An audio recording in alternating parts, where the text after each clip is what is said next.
Yeah. You guys were outside yesterday. Oh. Huh? You guys were outside yesterday. Yeah, we Yeah, were. we were. It was It the was the 26th. 26th. Yeah. Yeah. Okay, we live. Okay, we live. Perfect. Perfect. That TV That's is good. good. I'm having a little headache. Feeling cold. Oh, you got it Oh, you cool. got it cool, man. Yeah, I got a cold. The rain been falling here all the time. Going home back and forth. Yeah, it's causing me headache. Well, Well, gentlemen, gentlemen, welcome to the welcome to the club. Henry. You know, Henry, style of style of life. food. And so So I we hear are here, guys. guys. Christian, Christian, be here. be Christian here. Rob, Around we we our our action-packed action packed program today. program today. Be a lot Be a going on. lot going on. Let's talk about War and war economic. and economic. Professor Larry Professor Kennedy Larry Kennedy leading this leading show, this show, asking the question, asking the one question, by one one, how of fun is it? Robert What Gagbo, God will Profile do Jew, for Jew, Julian Julian Jaw, Benson. Benson. Henry, Henry, you got you picture. got picture. Give a lot of There's a ego. lot of ego. For my aunt, I think it's okay though. No. No. When I talk, I When can I hear. talk, I can hear. Hello? Hello? Okay. Okay. It's better. No, I can still No, I hear. can still hear my. So, So, hello? Better. Yeah, I still yeah, hear. I'm still here. Yeah. Welcome, Welcome, Christian Roberts. Christian Roberts. Uh, Comfort Zone. Comfort Zone. Look. Philip Catty watching from London. 1212. I think it's much better. 1212. I shouldn't be hearing echo. Echo. Still giving echo. Yeah. Yeah. I mean, I could all can come back in. So I don't know what it is me. Let somebody else come. Maybe when Professor comes, we will. I see him trying to log in. I mean, I could back and try to get back. Yeah, I'm trying to die and see what happens. Yeah, it's still getting back. You see, so guys, welcome. Please share the show. Professor, welcome.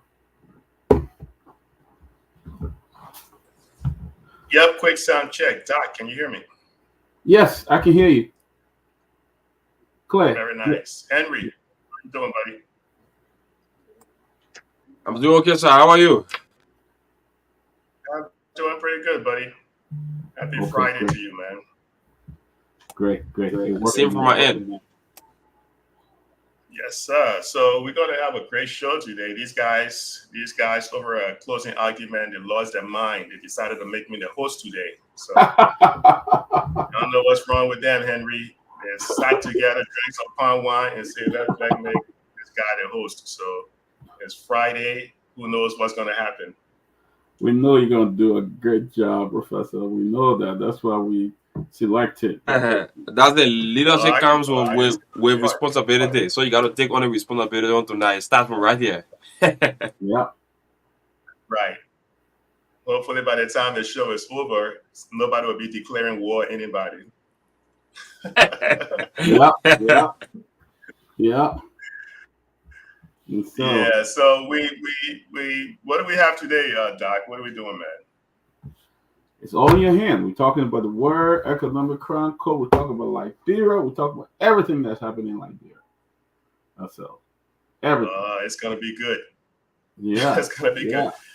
In fact, so we have several guests popping in today. So I want everybody to share the show. I normally don't do this, so it's a privilege for the folks at the closing argument to kind of tell me, to come in here and do this thing. So I'm going to try not to embarrass the program, but I'm going to try to do a great show. I hope you guys don't mind every now and then if I put on an instructor's hat and kind of I'm not going to lecture, but I'm going to be asking a lot of questions. So what are we going to expect? Well, we're going to kick off the show by having a conversation with Lucky Shanko. So Lucky Shanko, his background with music, his background with football. We're just going to shoot the breeze for a little bit, talk with Lucky Shanko. And then after you guys, after everybody's food have digested, then we will bring in, we'll talk about the hearing over at the war. It's mainly more of a war crimes court. I'm not going to jump into the economic side of things, but it's going to be more about the war crimes court. And this is important. I want you guys to share this show because we're going to be discussing a lot of stuff. And a whole lot of people may be happy. A whole lot of people will not be happy. But we're going to bring on board Councillor Jaywe. He's going to tell you what he's up to. We're going to bring aboard Massa Washington. She's going to share her experience. We're going to talk a little bit about Alan White.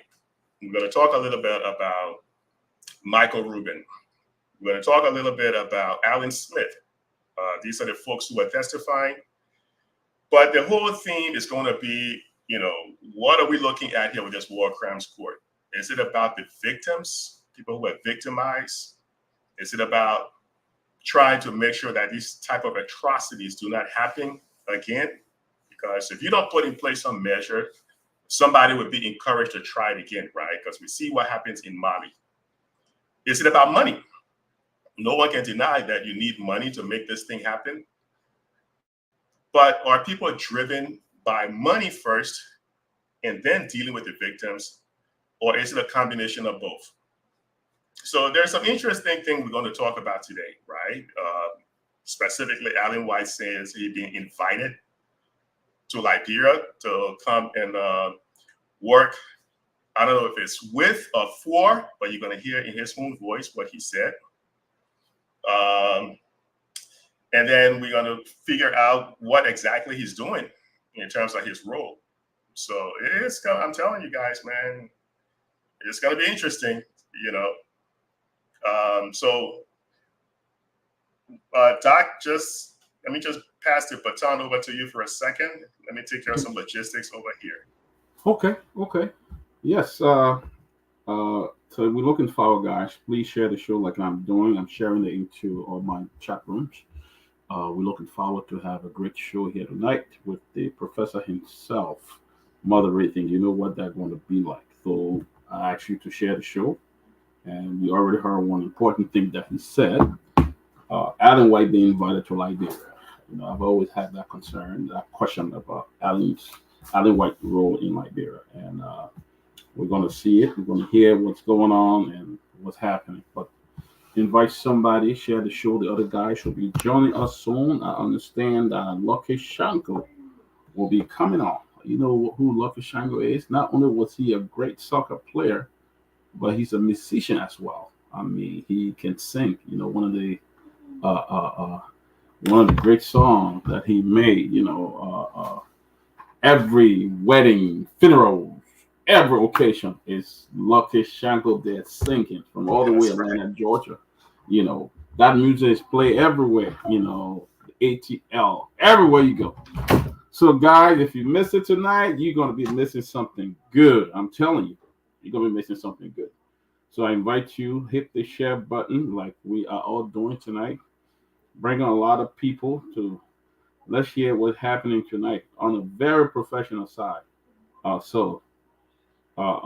Yes, a very professional side.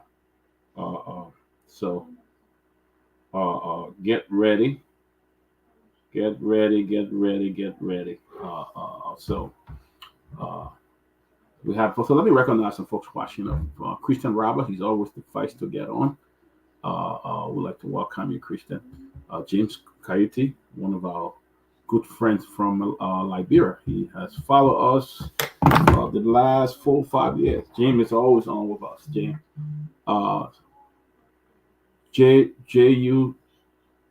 UJ One Way. Greeting from Johnsonville. Liberian history. Welcome, Liberian historian Thomas B. Boss. Welcome. So we'll be joined by a couple of panelists. Ben Semi, Tillman, and George is back from Liberia. Julius, Lofat Julius, Robert Gagua. So we're looking forward to a really great program today. A really, really great program. So we are looking forward to it. Folks will be coming, and it's going to be an action pack, uh, uh, uh, action pack program today. So hang in there, be with us, and as we begin this program, pretty soon Lucky Shango will join us. He made that famous song, IE and Barrow song, and that had just been the hit, man. It has been the hit. So wherever you are, man, just hit the click and come on the closing I don't action. know. Yeah. So let me do a quick sound check, right? I want to check something real quick. Okay. Let me see if you guys can get the audio. I'm going to try to share something and see if you can get the audio as well. So let me see. Let me share this screen. Let's see. I'm going to share my entire screen over here. I'm going to include audio as well. So let me know if you can see the screen. Yeah, I see it coming up. Yeah. All right. So let me just see. I want to just check something out real quick. Let me click on this. It should open up a link. And let me just see if I can drag this over here. So you can see the YouTube coming up. Let me see here. I think so. I see the screen. And I think that's the YouTube, I think. Is that the YouTube with the hearing that took place? Yeah. Let me see if you can hear the audio. Okay. Let me see if you can hear the audio. Okay.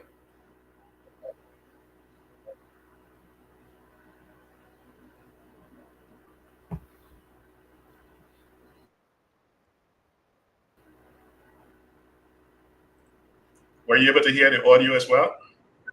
Not really. Not too clear. Not really. Okay. So. Okay. We'll try to figure that out. Let's see. All right, let me just stop sharing for a second. Okay. Okay. Right. It did come up. So welcome, guys. We'll try.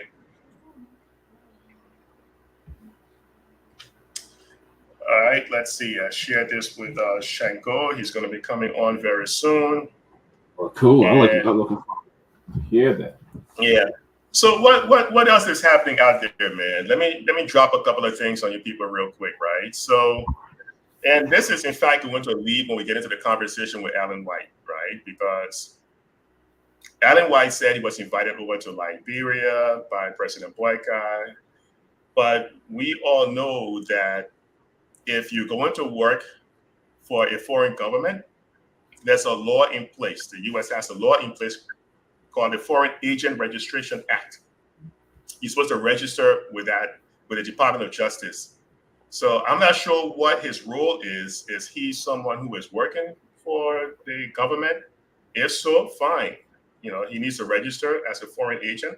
If he's not, that's fine. If he's an advocate seeking justice, great, because we need to be able to get this thing done. Another thing too, I noticed that, and this is nothing wrong with it, but just kind of interesting.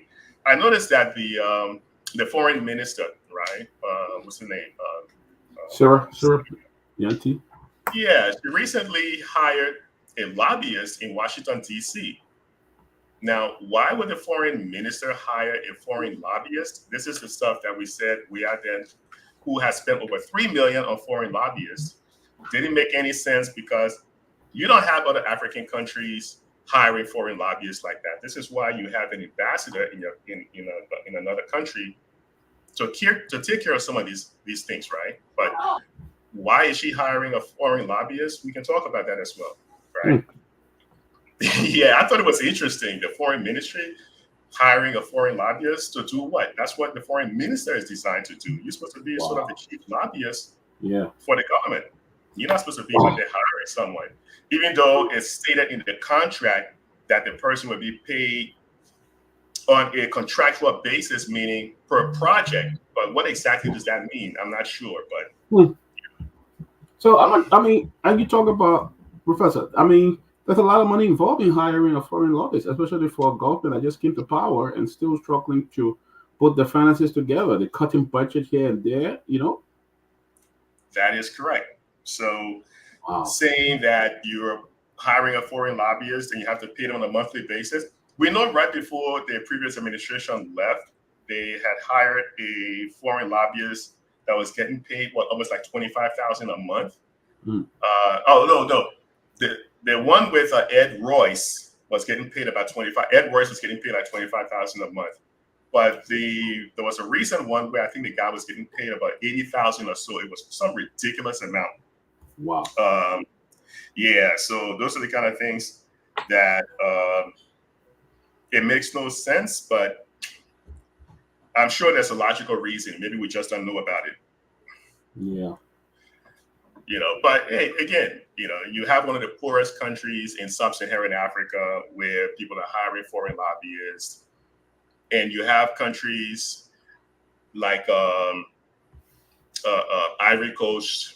All these other countries, they don't have foreign lobbyists in DC, right? Yeah. I think some kingdom in Ghana have a foreign lobbyist, but it's for some business related thing. Right. And they're using Reba Livingston as the foreign lobbyist. Mm. But why Liberia keep practicing this strategy of hiring foreign lobbyists, I will never know. Wow. So That's a lot of money, though. it adds up. It certainly adds up. Paying a monthly fee for a foreign lobbyist when sometimes you have civil service not being paid. It's something interesting. So let's see what happens with that. Yeah, that's tough. So guys, as you make your way here, we're looking forward. That's a breaking news right there. I mean that that was not even disclosed to the Liberian people. Liberian people is unaware. I mean that the government have hired lobbyists and all of that. Within at least within about 7 months, they have hired lobbyists and all of that, and so. And the Ellen White invitation. I mean, did they invite him for free? That's something too. I'm really interested in knowing what did the government invite him, what the press tax involved to work with Liberian government, all of that. And so, wow. Yeah, so this is stuff that we will hear Massa Washington come on board, we'll break it down. We will hear Councilor Jiwa come on board and break it down, because the reason why this conversation is important, because there's something going on that the Liberian people are not aware of. This whole war crimes court thing, President Weah talked about it at one time when he was at the United Nations. He brought it up, but by the time he came back to Liberia, landed at RIA, he already changed his mind. He tried to play with words. Yep. We know President Sirleaf in 2 terms, she never touched it. Mm-hmm. Why she never touched it? Well, we know there are some good reasons, because if you look at the recommendations, you can see why she never touched it. Right. We can see that President Boycott, but when we get into this, you would need to understand that there is something else going on. There's a fight going on in the background that the Liberian people are not aware of. The civil societies in Liberia, they are aware of it, because they are on the opposite end of these punches that are being thrown. Right. So, but the people need to be aware of it, because we need to seek justice for people who suffered as a result of these atrocities, right? And if people are coming in and playing around with this huge topic, there are some people out there who have dedicated their lives to dealing with this stuff. You have Yacinda Martin. She's been after this stuff for years. You have Emmanuel Savage. He's been after this stuff. He's sacrificed a ton to get something like this done. Right. Emmanuel Savage has been doing a lot of work. People have been watching him in the background, but he's done a lot of stuff. Right. You got a lot of people who've been doing something. We know Massa Washington has done a lot as well. So we'll get into it, because I think there's a part of this whole conversation that haven't been discussed. And as we start discussing it, you will come to realize there's a reason why this guy, Representative Jim McGovern, why he was pissed off when he started this hearing. It wasn't talked about a lot, but he was pissed off, and you will see exactly why he was pissed off. And I really wish you can hear the videos, because I want you to hear in his own words what he said. You know, what Katama said, what Alan Smith, who was there, you know, he was saying some stuff that someone from public relations need to have a conversation with Alan White, not Alan White, but Alan Smith, because he was saying things. Yeah, Alan Smith. There was an Alan White and there was an Alan Smith. So people need to find out, like, you know, why is it that if you don't play ball with Alan White, Michael Rubin, they start pushing to put sanctions on your government. That's how they nailed George Weah, and they nailed, not to say George Weah and his people there were, you know, they were saints, you know, but the whole CDC government was under tremendous fire. Yeah. Some of these guys, it's not me saying it. It's in the testimony that Alan Smith gave over at this hearing. He said it. You know, he said that they reported on the Global Magnitsky sanctions. I was like, whoa, this is news. Wow. But, you know, Professor, you are bringing us some very, very important stuff here tonight. It's very important stuff here tonight. Oh yeah, we're gonna talk here like this. So y'all share the show. Y'all share the show. We get into it. We really get into it. And I'm gonna make sure that you hear it in their words. It's not stuff that I'm gonna say. So you don't have to blame the closing argument. You don't have to blame me. And opinion sharing this show are just the opinion of the panelists. No, nothing whatsoever to do with the closing argument whatsoever. So y'all share the show. Let's get into it. Let me see what's up with Lucky to see if this is a good time for him. Yeah, I don't know. I saw somebody, not Lucky, but consider Chiru. So Chiro was trying to hop in. You were trying to hop in, but then he went back off. I know. Yeah. So we. Yep. So we are looking.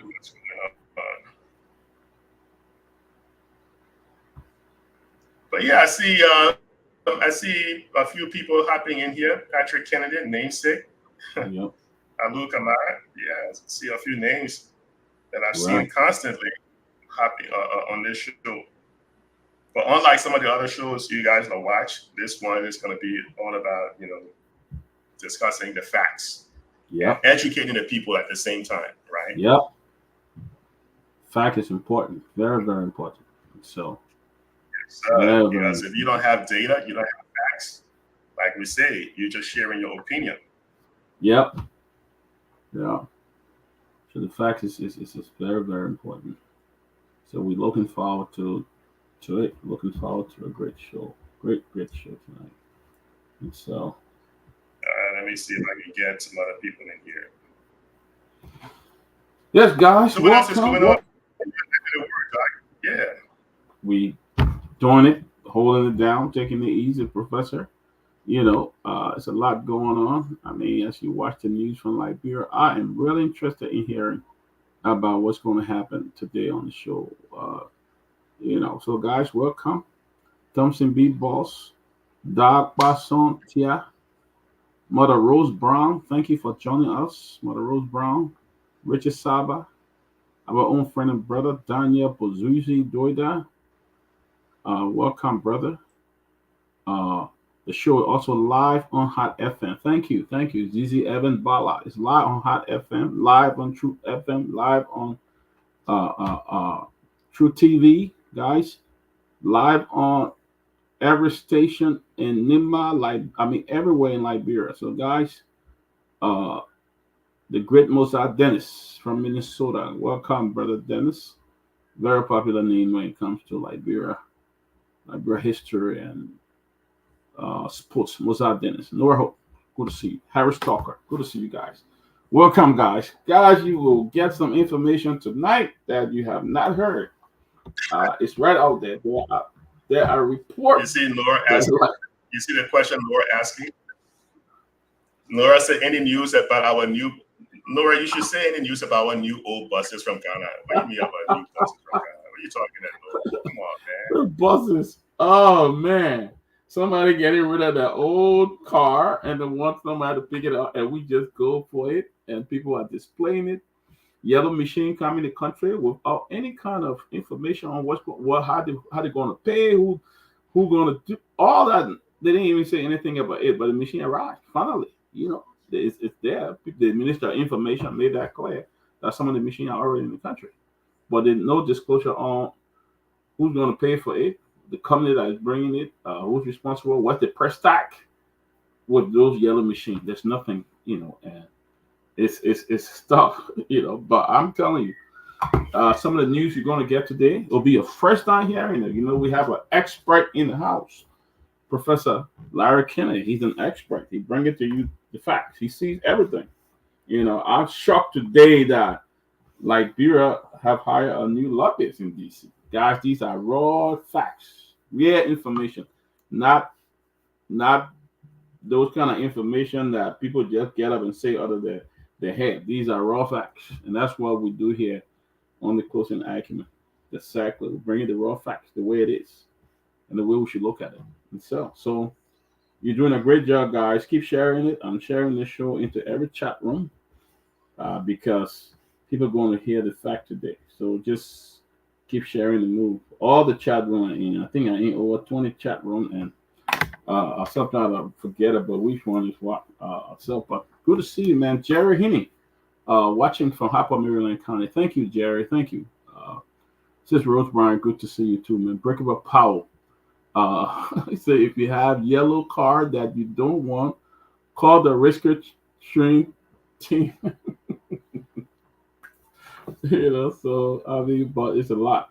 It's a lot going on. Some of the guys will be joining us. I saw some people coming on, but then they kind of dropped off. I see Chairman Ben Semi is in the back. I saw Lofa was coming on, but then he went back off. So guys, we got to do this show, man. The show is live on Hot FM, True FM, Real TV is on YouTube and all of that. So the news is here, folks. John, Mr. Saki, John Saki Cunningham is watching from Atlantic City, New Jersey. KP Country First. He said, I'm very excited about today's show. I have shared it all my friends and group. Good. The professor is very knowledgeable. That's very true. Very much. We're very privileged and honored to have him. He said, who's leading the praise and worship tonight? Where is the friend of all the politicians in Liberia? I don't know who you're talking about, Ruth Bengba. I don't know, but you gotta be friend. I mean, you can't be, as a politician, doesn't mean you can't be friend with anybody. Even opposition are friends with each other. I mean, so it's important. But yeah, as soon as we'll be starting soon, so continue to share the show. Breaking news coming up. So looking forward to a great show. Let me see if I can bring Consular Chiwe in. And Okay, yeah. Miss Freeman Maximo, Vera Freeman Maximo, good to see you, man. Greetings to Mr. Maximo as well. They said our senator, that mathematician now. Who you talking about? Ruth? Yeah, call it Niva. Don't be around it. But what thought he talking? We'll be leaving the truth here. The would mathematician read a name. That wouldn't know. But guys, I'm telling you, it's gonna be a great show tonight. I mean, there's some leading breaking news. Something. Alan White said that he was invited to Liberia by the Liberian government. I'm interested in asking some questions as well. And then we hear that Liberia have hired new lobbyists in DC, and these lobbyists can be expensive. Rob, you say Dylan is the mathematician, and that the layer had to be put on your light. The man put a light on in math, then you're asking questions. But guys, I'm telling you, it is fascinating to have you here, especially our friends in Liberia and in the U.S. Yesterday was July 24th Independence in America, and I'm a July 4th independence in America, and it was. I ate a lot of food until I almost couldn't wake up for work this morning. But it's gonna be fun. Lucky Shanko will be joining us as well, and he will be singing some of his favorite songs. And then this Massa Washington will also be joining us from the. Should be, yeah. So guys, welcome. Welcome, Prince Sunshine Kamara. We inside. You know the music. They got a music like that. They can sing. So in Liberia. I mean, the saddest thing is we beat on president. We are all along for this kind of thing, and just to repeat it makes anybody sick. So I mean, you claim you have the answer. Everything with president. Everything president we have. Oh, the higher lobby they did this, and you kind of do the same thing. It's not a good thing. It's not good governance. If you are doing almost the same thing and you ran on the mantra that you were going to change things, it's bad. I understand yesterday the president said that they were able to cut the ghost name from the payroll by I think 650 people. They were able to get those names out and we're going to save Liberia $2.6 million. So I mean. So, you say congratulations to a former Lord Roof. I'm not into all your G's. Your G's here tonight. We're going to talk serious thing here. So, carry a G somewhere. Yeah. One of the closest Acumen panelists who got married. Yeah, I believe Kev Hassan got married. So we wish Kev the best with his family. So that's really. Really cool. I think Consuela's in the back, Professor. You want me to bring it on now? All right, so Councilor Jiwa will be joining, and then myself will be joining. But let me just kind of lay the premise of what we're going to talk about. So hopefully everything on my screen, I'll be able to share it, and then we can really dive into this. But I want this to be kind of interactive, right? So let me share my screen real quick. And when you see Councilor Jiwa in the back, somebody should please let him in. Councilor Frederick. So, there he is. Yes. How you doing? Thank you. How you doing? Doing well, sir. Doing well. Good. How are you, sir? Dr. Peabody, how are you? So, how you doing, sir? Welcome. Quickly introduce yourself. And just how you doing, man? Good, sir. Good. Good to have you.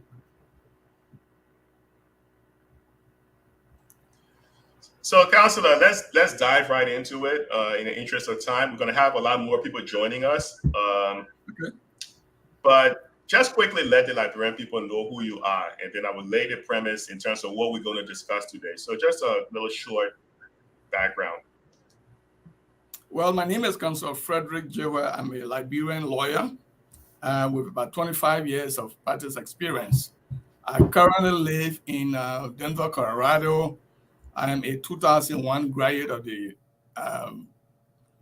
Denver University School of Law. I hold a master in American and Comparative Law, much interest in human rights.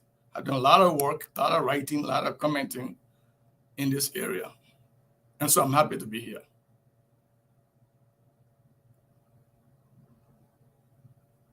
Great. So let me kick off the conversation. Let's get right into it, right? Did you get a chance to watch that whole session, the Chris Smith hearing on the way forward with war economic crimes court in Liberia? Chris Smith being the Republican representative from New Jersey, as well as Jim McGovern, who was the Democrat representative from Massachusetts. Did you get a chance to watch that video? I did. I watched the entire thing. So what was quickly, what was your take, just a high level before we get into the details? Well, watching the video and watching those who gave their testimony, including Dr. White, I came from there with a take of actually seeing what it said that Dr. White and his group are intending. Because almost all of them that spoke on the issue of human rights and who should participate in the establishment of the War and Economic Crime Court. They were all much more in a group divided from the other human rights group that have been in the forefront to ensure that human rights and the rule of law prevail for victims of war crimes in Liberia. I also was shocked to notice that Dr. White and those that, and the entire group, pretty much accuse others of being not credible, not trusted, and that in fact they should have no role to play in the establishment, the operation, and the prosecution of war crimes in Liberia. I was shocked in that almost everything they said appeared to me to be hearsay. There was nothing substantial in terms of proof that they had against those that they were accusing. And so my concern was, is this really an interest in establishment of the War Crime Court and prosecuting people who have committed war crimes in Liberia? Or is it a means of commercializing the entire process?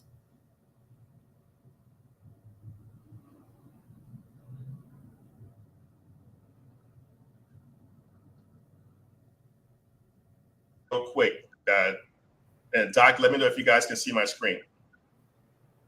Yep. Yeah, we can see it. We can see it. Yes. Okay. Yes. So Representative Jim McGovern, this is what I wanted people then to pay attention to so they can, I think a lot of people need to understand what is going on here.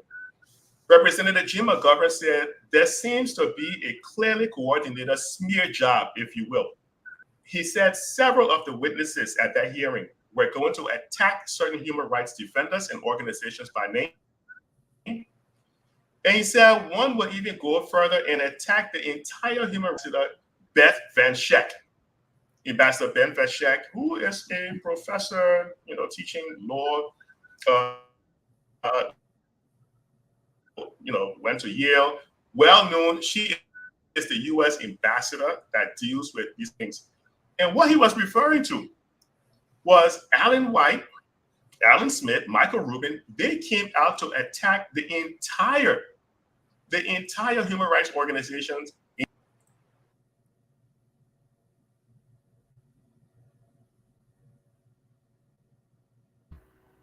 Okay, he's back. He's coming back. Did I lose you guys? Yes, but Yeah, you're you back. went off. Now. Yeah. The video went Yeah, off. so after Jim McGovern said that, what was your take on that when he said these people came out here? He said it was a coordinated attack on human rights activists in Liberia, led by Alan White, by this other fellow, Alan Smith, Michael Rubin. He said they were leading the efforts to attack, and they even attacked the U.S. ambassador. What's your take on that? Why were they doing that? Well, he went further to say that the allegation against all of the human rights institutions, including the U.S. ambassador, there are nothing to sustain what they were complaining of or what they were all coordinating their testimony about. And it came to and even challenged some of them to say that he was going to send out written questions so that people could specifically answer. He came and asked questions to the international justice group, whether they were registered, whether they are 501c3 operating legally in the United States, and whether all of what they were saying have said they could prove it, and so that at the end of the day, it will not just be allegation, that there will be investigation to establish that these human rights organizations are indeed conflicted. Again, what I saw and I thought was that this has been a group of coached groups, people who came in basically to say, hey, we are the perfect group on the block. The other people should not be, the other human rights institution and community should not be allowed to participate. In that, they are conflicted. But I saw the issue of commercializing the entire process instead of having a genuine and needed war crime institution established in Liberia. Liberians have to be very careful. And Doc, you have a question for the counselor? Counselor, that brings me to a question here. So we are saying now that in the past, some of the people that got sanctioned, that this group, it could have been mere politics on these people. They probably made up stories on some of these people, and they were sanctioned. That's why it appears to me like I don't know what you think about it, but Counselor. You know, the entire testimony and the group that are present appear to me to have politicized the entire thing. Why their testimony?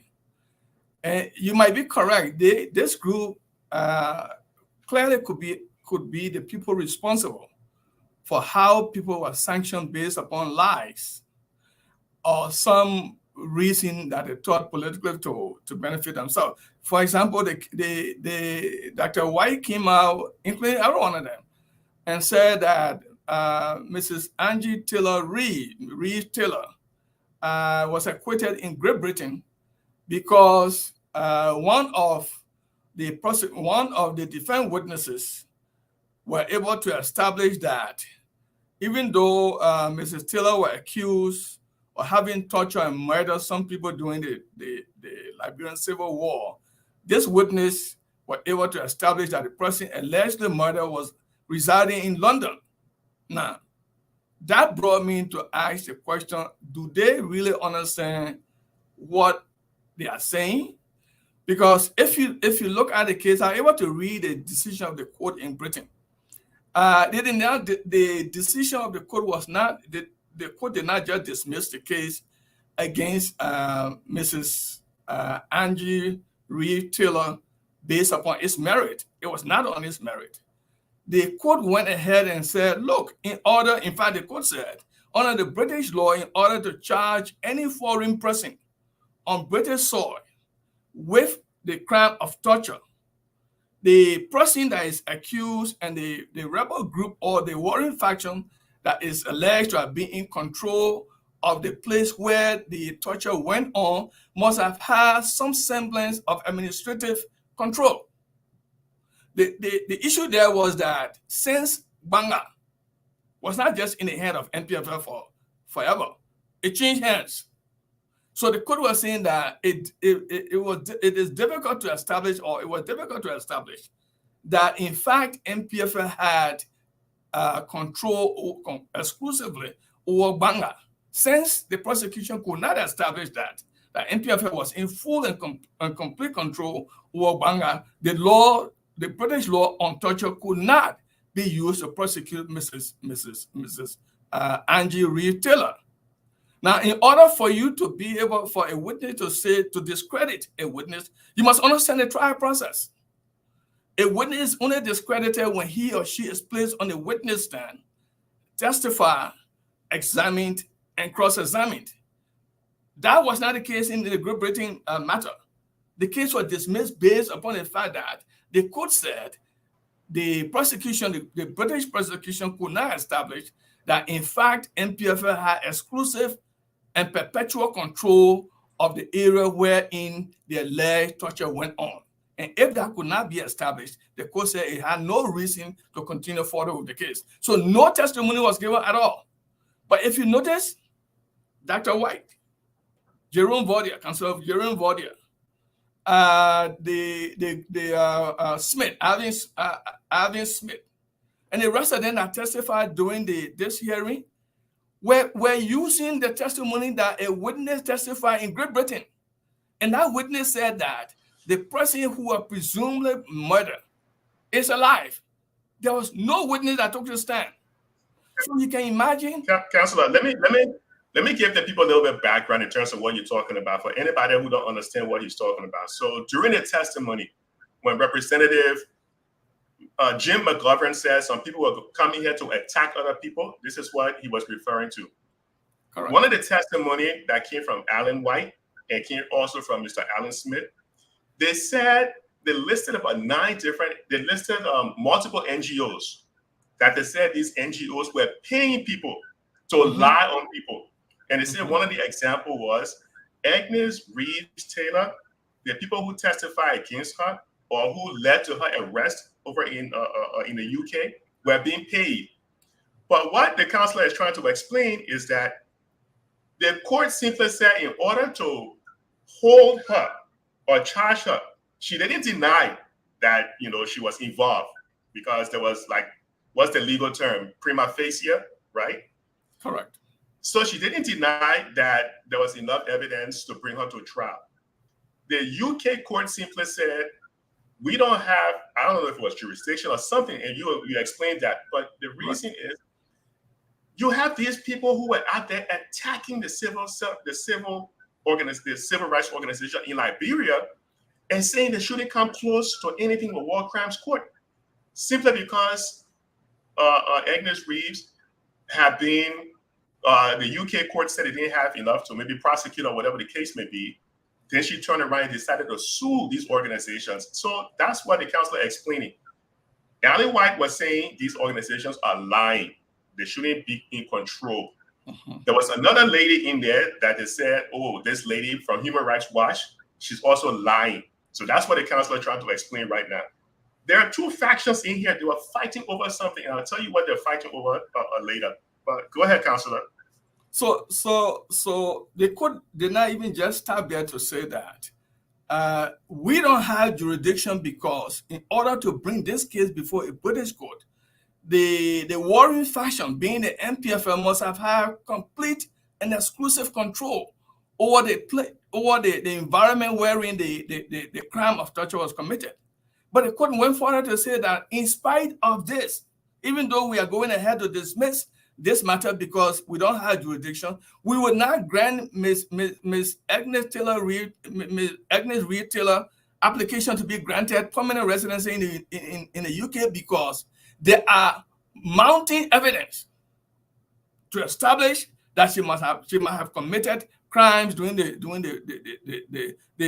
warring faction, the war in Liberia. So therefore, she was denied the right to asylum and to permanent live in Great Britain. She appealed that decision. While the appeal was pending, she left and went to Liberia. So I don't, and Dr. Peabody, you be correct. People might have just gone and lied on people.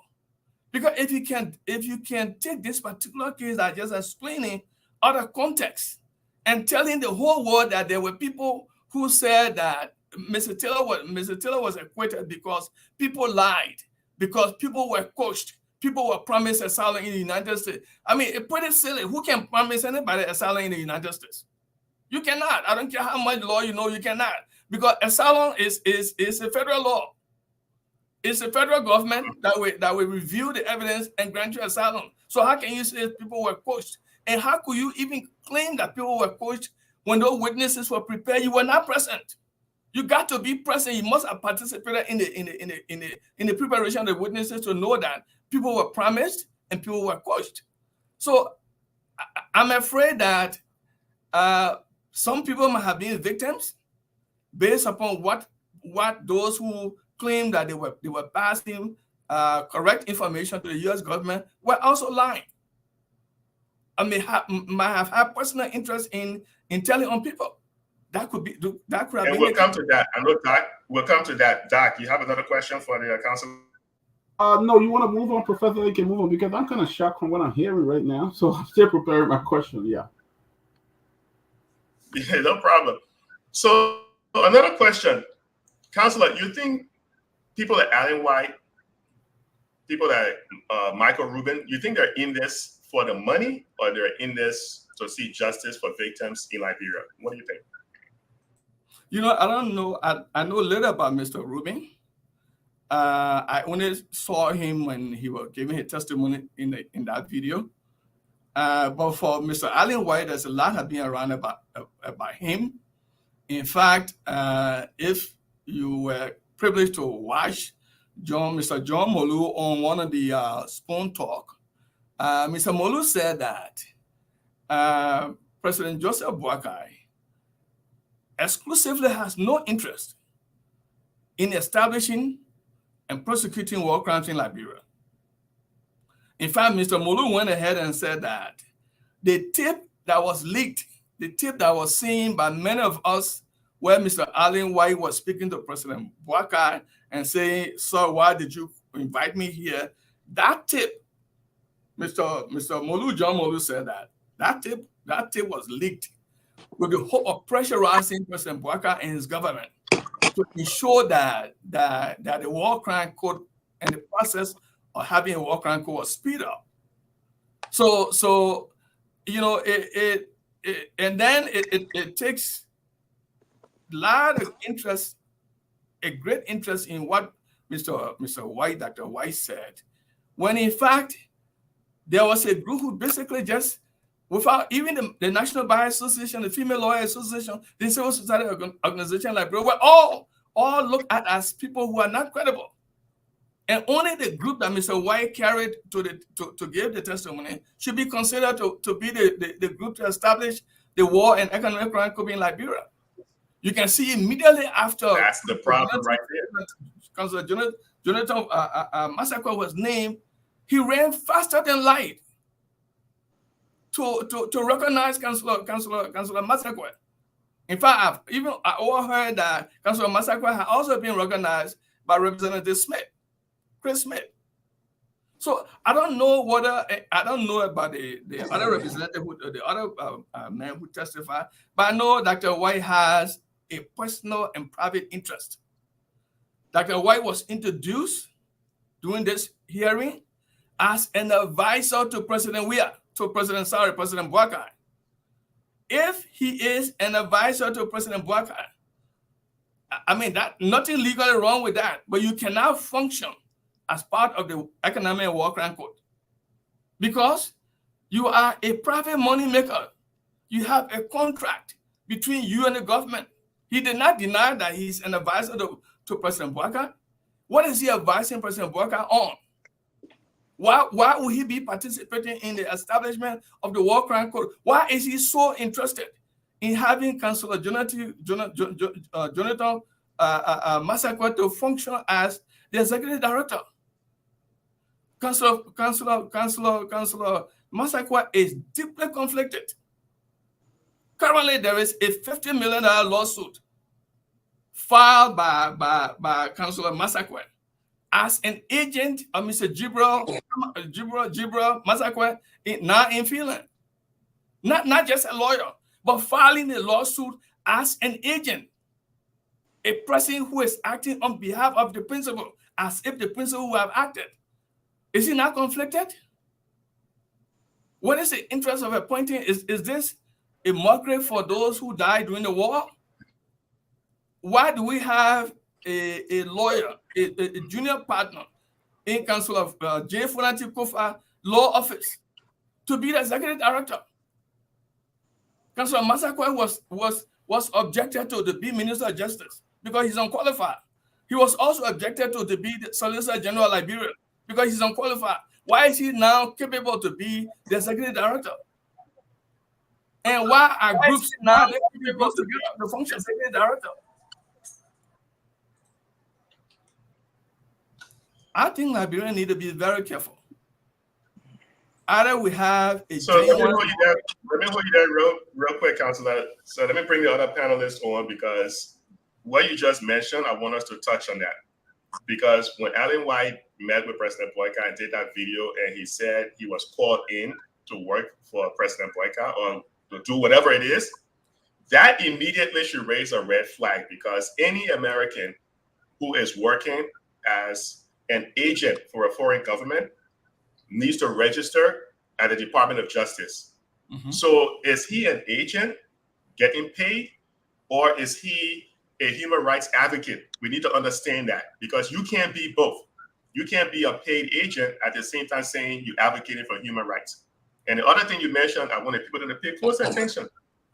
Alan White and his group came in and all of the civil society organization that was mentioned, right?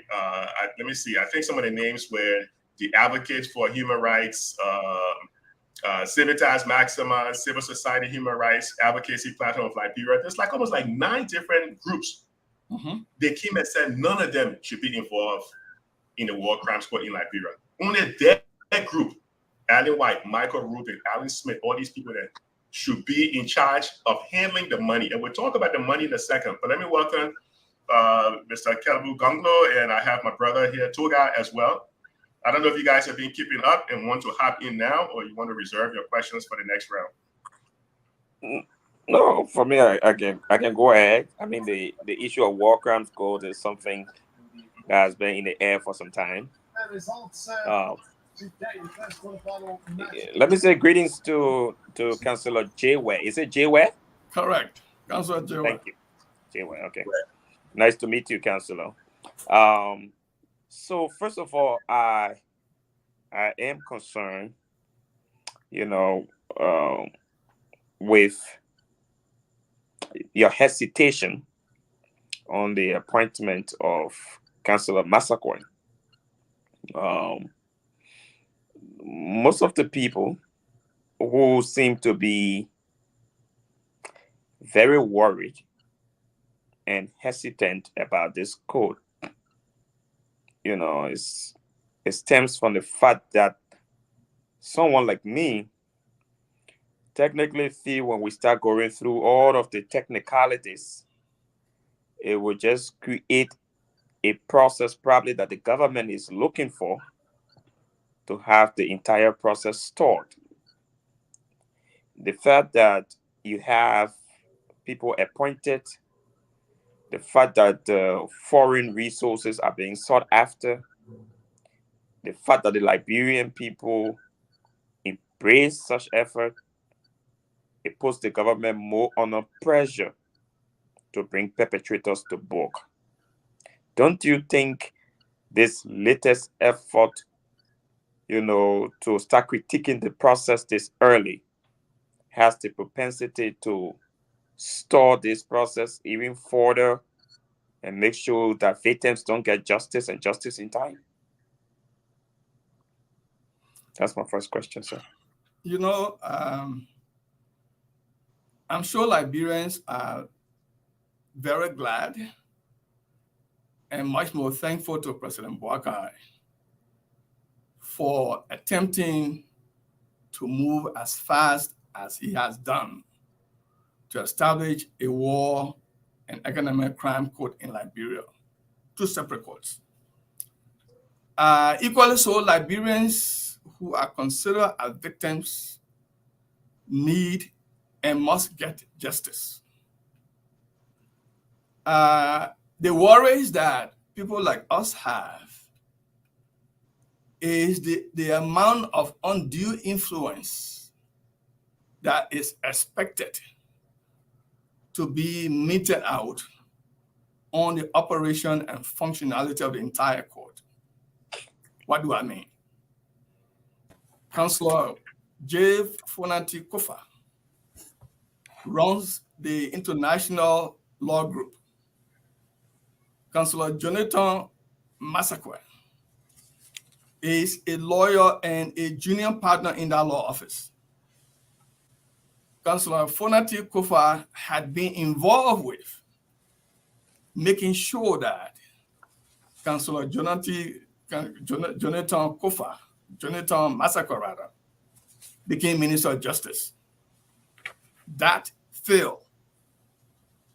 He also was instrumental in showing that Councillor Massaquoi became the SG, the Solicitor General of the Republic of Liberia. That failed. Now we have come to the establishment of the War and Economic Crime Code in Liberia. Councillor Fonati Kofa has now rested. Considering his proximity to Mr. Boakai,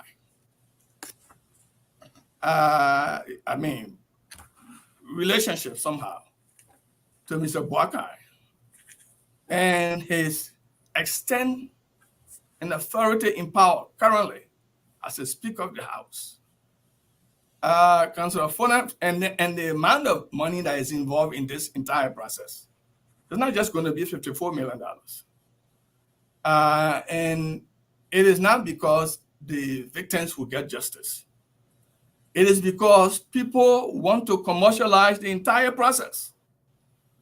And that at the end of the day, the money will be shared and Liberian war victims, people who die in Butu, people who die at the Lutheran Church, people who are murdered other places in the Episcopal Church on Ken Johnson Road, other places where people were actually murdered, they would not get justice.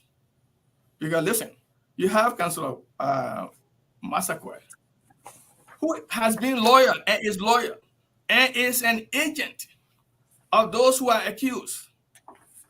Nobody should tell you about he being executive director, he's just an administrator. No, he's the boss of everyone else. If he decides that the prosecutor is proceeding wrongly, with the immense power that he will be holding onto, having the Speaker of the House, having major interest in what's happening in the War Crime Court, Liberians are not going to get justice. So it's better Liberians don't have a court than to have something that will not bring them justice. That's my concern. Thank you. So quickly, my second issue. I know we got two, right, Professor? No, technically, we're actually going to do one round, but I'll let you go two. Okay. Thank you. Go ahead. Now, there are also reports, that it's good that Madam Washington is also on the show as former commissioner of the TRC, because there have been some reports also in the air that many of the people, who were commissioners of the TRC and brought this effort to the level it is for the establishment of War Crimes Court, from maybe the chairperson of the TRC or former chairperson, Councillor Verdio, to Madam Washington, and many of the players, I thought that at this point in time, they would be carrying out this effort instead of, some maybe strange guy from some end handling this effort. I wanted to hear from them whether at any point in time, people, who ran or supervised the activities of the TRC ever at any point in time approached the Boakas administration as to wanting to head this aspect of the War and Economic Crimes Court. Thank you.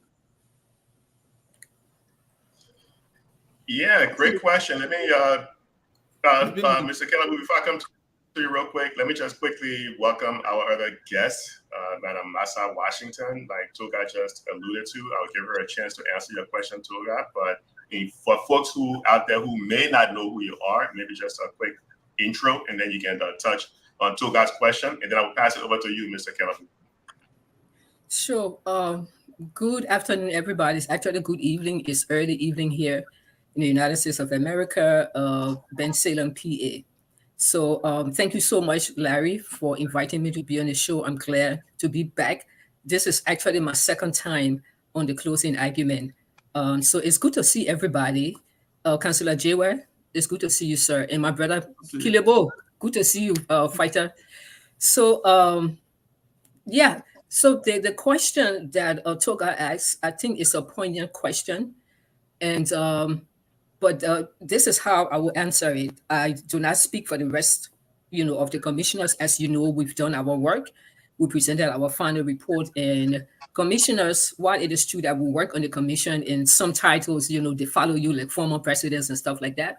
But we are also now private citizens. But we are still involved in the advocacy process because we are Liberians, and we are also stakeholders in what happens in Liberia. So that's why we are involved. So someone asked similar question last week, and the question he asked was, is there anything in the TRC Act that says that after the commissioners should have completed doing their work, presenting their final report, that they needed to move on to the next phase of this transitional justice process, which is to help with guidance to implement the rest of the recommendations? The TRC came out with more than 209 recommendations. And amongst those recommendations were recommendations for a wide range of subjects and topics and issues concerning Liberia. But key amongst the recommendations were the recommendations for accountability. And this War Crime Court falls under that accountability recommendation. So, and I said to that person, his thing was he thought we did a fantastic job, but he thought that we needed to step back and let other people pick up the mantle and move on. And then so I, said to him, yes, there was nothing in the TRC Act that says after commissioners work on the TRC, we needed to also work with the War Crimes Code or any other process or any, or work to help implement any of the recommendations. But then I also reminded him that, just because commissioners work on the TRC, it doesn't stop us from being Liberians. So after the TRC, we didn't cease being Liberians. We didn't cease being major stakeholders in what's happening in our country. And I think it would be a good thing because, to have commissioners at a point in time help with the process, because the recommendations evolved from us.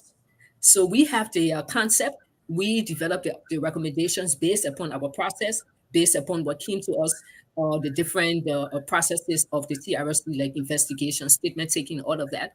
And so I think it would be good in the interest of Liberia. I think Liberia only stand to gain if TRC commissioners are invited or included to be part of the process, because we already have that experience. We have that practical experience from working on the TRC, and we know what's behind the making of the recommendations, why these recommendations were crafted, why were they crafted in the way they were crafted. And, so people need to understand that as Liberians or Liberia will be implementing the recommendations, it would be good to understand where the recommendations derive from and what was behind the creation of those recommendations. So there's no law, anything that says that we must be part of the process, but I think we will be very good resource for the process moving forward. I mean, any transitional justice process in Liberia, whether it's the War Crimes Code, whether it's the memorialization project, whether it's anything that comes out of the recommendations of the TRC, I think we will help and Liberia can benefit from that. And then the part two to your question was, did we try to engage the office of President Joseph Boyka to be a part of this process? And I will say this, commissioners, we are humble people. We are humble. So we've done a piece of work. We think our work is fantastic. Other people, not everybody agrees with me, but, we think our work is fantastic. But we always wanted the Liberian people to own it. So we've done this piece of work. We are willing, and we have been freely giving up our time and services to help educate people and clarify people on what we did about the process. But in the meantime, I don't think we should hoover over the process. Is like a personal a thing. It's not a personal thing. We did this work for the Republic of Liberia, and the people of the Republic of Liberia must establish ownership. So that ownership stage can come with all of us coming on board. People like you, the broader society, the civil society, the Transitional Justice Working Group, which was a consortium of 76, I think, civil society organizations that started the whole TRC process before commissioners even came on board. They helped to vet us. They were part of the CPA. They were part of the drafting of the TRC Act that went to the legislature at the time. So that group that represents a civil society is such a key strategic group to be part of this. And that group was left out. And other, for example, the Bar Association, they were left out. So there was no extensive vetting in this whole selection of Mr. Jonathan Massaquoi. So but let me just cut this short.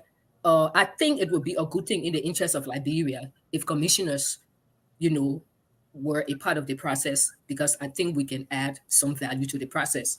But I also think, for the sake of being inclusive, other Liberians who have transitional justice experience, other Liberians who are studying transitional justice, other Liberians left from civil society who work with the Bar Association, women's group and stuff. I think everybody should feel inclusive. Everybody, there should be a form of ownership of this. So that way it doesn't look like, it's a quote unquote TRC commissioners thing. I would hate to think that TRC commissioners should be like the only people or key people who would just, know that that's not good. That's not how it should go at all. But I think we should be inclusive or included in the process. Okay, thank you so much for joining us, Massa. So with that said, let me swing it over to Kalabu. You can ask counsel. You can ask our guest your question. Thank you. But I hate to do this. I have my two set of questions, but I think Commissioner Massa Washington did not answer the question that my brother Toga Alexander Biade asked. Massa, I will tell you for the record and in public, Toga and I have had debate on this. There is this propaganda against TRC Commissioner from Boakai Ezeglemason that you guys have lobbied to be appointed as director for the war crime. So because you and I appointed, you people are angry. Did you lobby with Boakai for you to be appointed? No, none of us lobby with Boakai. No TRC commissioner that I know. I certainly didn't lobby with Boakai. I know the president, and we know some people who are in his inner circle.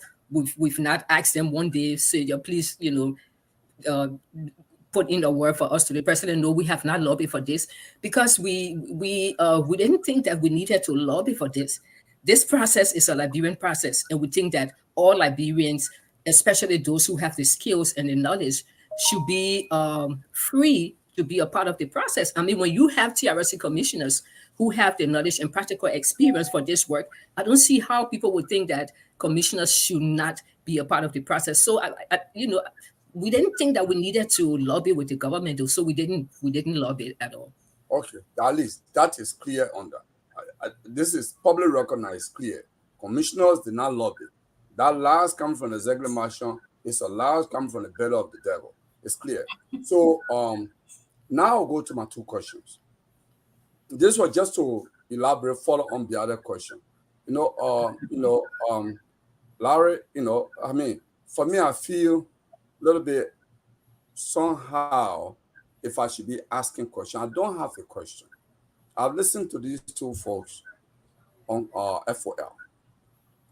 And in fact, I listened to Councillor Jiwa, the argument he made, which I believe during the course of this discussion, Toga and I have had debate on that.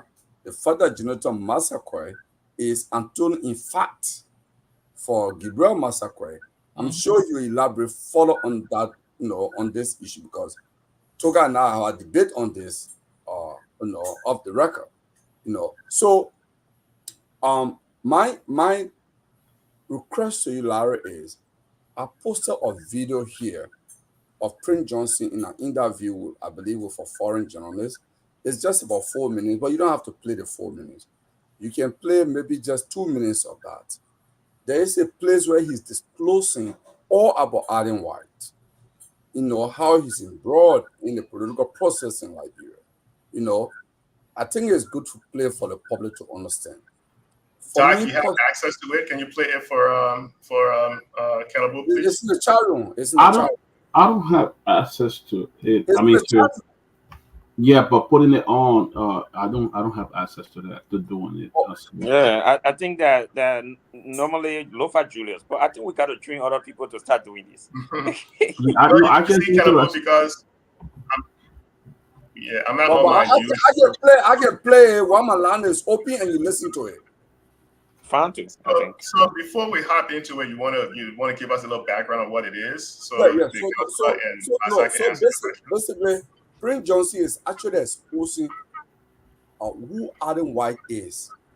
Aden White was the promised Prince Johnson that you were taking off the TR, the War Crime Code list. You would take Benin Nigeria off if they do certain favor for him. He's a discredited guy, And I will say this, like I'm trying to give a comparison here. Like FIFA is a world body, right? So you got sub FIFA clubs like CAF, then you got WAFU at the West Africa level and regional level. So if you're having something to have validation and you exclude FIFA subcommittees, it will not meet FIFA standard. What Aden White and his cronies are doing, they want to exclude even human rights group like Human Rights Watch, Amnesty International. Mm-hmm. That is ludicrous. That is stupidity. You know, it does not make sense. And of course, our country is a very poor country because of corruption and bad leadership. We have hundreds, in fact, millions of Liberians living on the periphery of the society. So anybody can grab anybody today and say, "Oh, we are civil society group. We're endorsing you." Even you go to Monrovia today, Larry, if you have 500 US dollar, if you want RI to receive you, that Larry Kennedy is returning to Liberia, you have buses there with $500 people waiting for you because it's a poor country, and the politicians have kept the country poor for a reason. Today, on front page, that's a great point, Kelabu. But let's ask Councilor Jiwe. I love what you're saying, Kelabu. Councilor Jiwe, you think Allen White is trying to do just that, exclude other organizations? And I'll come back to you, Kelabu, so you can finish your thought. But I think if you anyone with sound mind who listen to the testimony, the past testimony, and listening to the suggestion how much money is needed to prosecute war and economic war crime court in Liberia, and looking at how wild allegations have been made against people without the simplest inch of proof, you can tell that Mr. White is commercialized. You can tell that Mr. White is not interested in prosecuting war crime court because look, if you trying to tie Human Rights Watch to being not credible, are you kidding me? You're trying to tie Amnesty International, the U.S. ambassador for global human rights. You tie all those people to being not credible, and that they should not function or be a part of the entire process. Who is credible? You and your group? Where people testify and say, you know, and they could not, for the ambassador, they could not have said anything so erroneous. They said she meeting with human rights organization in Liberia. So what? When you meet with human rights organization in Liberia, then you are tainted. And so you can't believe that Mr. White, I can understand, he's an advisor to President Bouaka, as you were introduced. He's looking for a way to make some money. And other Nigerians will have interest in that. Kelabu nailed something. Let me read what, and Councilor, I'll let you finish your thought before I go back to Massa and Tuga and Doc. Let me read what Representative Jim McGovern said. And Kelabu, this is, I think, the point you're trying to make. This is what he said. He said, I think it is worth reminding everyone that accountability requires due process. He said, presenting, and these were the witnesses at the hearing you were presenting. He said, presenting allegations that are not substantiated in public, in which those targeted, they name about 10 different organizations, including Human Rights Watch that the councilor just mentioned and what you just mentioned. These guys came in and they named all these organizations and said they were incredible. So Jim McGovern took exception to that. He said, look, listen. He said, so I want to be clear. This is Jim McGovern saying, I want to be clear that some of what is being said today, I am going to take some serious issues with that. And he said, I will regret that, but I'm going to take they were there accusing everybody else of not being credible, except Allen White and his group and Michael Rubin. Kelabu, back over to you before we go to Massa and Tuga. No, yeah, because I watched that testimony over and over. I saw Alvin Smith. When last Alvin Smith ever came near human rights work in Liberia? I don't want to talk. He's my Peking. I don't want to talk about him. Okay? This is ridiculous. And you go prepare text and give it to him and say, go read it. No, so this guy is commercializing our country. It's because of bad leadership. Liberian leaders are usually not serious people. So Allen White is capitalizing on that. And because there are credible reports out there, rumors out there, that even corrupt leaders, you have one agent that I don't want to name that agent publicly, but he's a Liberian. With him, he is a conduit. They go to these senators, these corrupt ministers, and here the sanction list coming up. It's how they make money. They take as low as $2,000 from somebody. Yeah. We got to talk for you. They use Congressman Smith in this process. We heard all those rumors about the activities in the country. You know, so Larry, not to take more time, can I just play PYJ interview here? I'll make it loud so everybody can hear part of it. You know. Yeah, play it. Then we go to Masa. Then we go to Toga, and we welcome our colleague Grace as well. Wait a minute. Are you guys hearing this? No. No. I may need to switch my computer so I can be able to grab what you put in the chat and share it. So give me a few minutes. I will switch my computer. But Okay. let me switch over to Masa. It's good to play that. Yeah, I will go off, and it's good to play that because PYJ I will grab it. admitting everything here Allen went through publicly.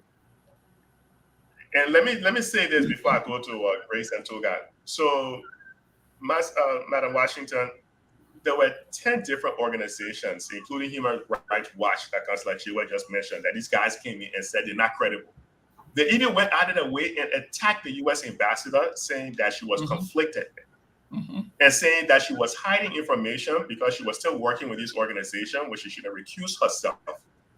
I don't know if you had a chance to listen to that part, but are they the ones who are credible? And all the human rights organizations in Liberia, they're not credible? Oh, that's a very good question, Larry. My late father was a man of many parables. And he used to say, were many kids growing up, at any point were like 7 children in the house growing up at all times. And, you know, so things were happening, and then people will always run in front to complain. They would run in front to lay complaint. And my father used to say, just because you finish running in front now to come and report, it doesn't mean that you're right, I'm going to investigate this. So it's not always that the person who runs in front first and come and complain, you know, is actually the aggrieved party. That person may be the aggressor. And so that's what you're seeing here. In the first place, before this has been like an escalation of what you see happening now. Someone like me have been going through this behind the scenes forever and ever. I think you know that same Allen White group. Allen White himself, as head of the group, has not come out to even mention my name or disparage me. But what he's done is that he, you know, he enabled his people around him, especially like Alvin Smith and the rest of them, and they had, I mean, it was like, it started in 2021. It was like 3 years. They were on me, attacking me, telling lies about me, going in chat rooms, saying things about me that was not right, lying that I had met with George Weah gave me money. I've never met with George Weah since he's been president.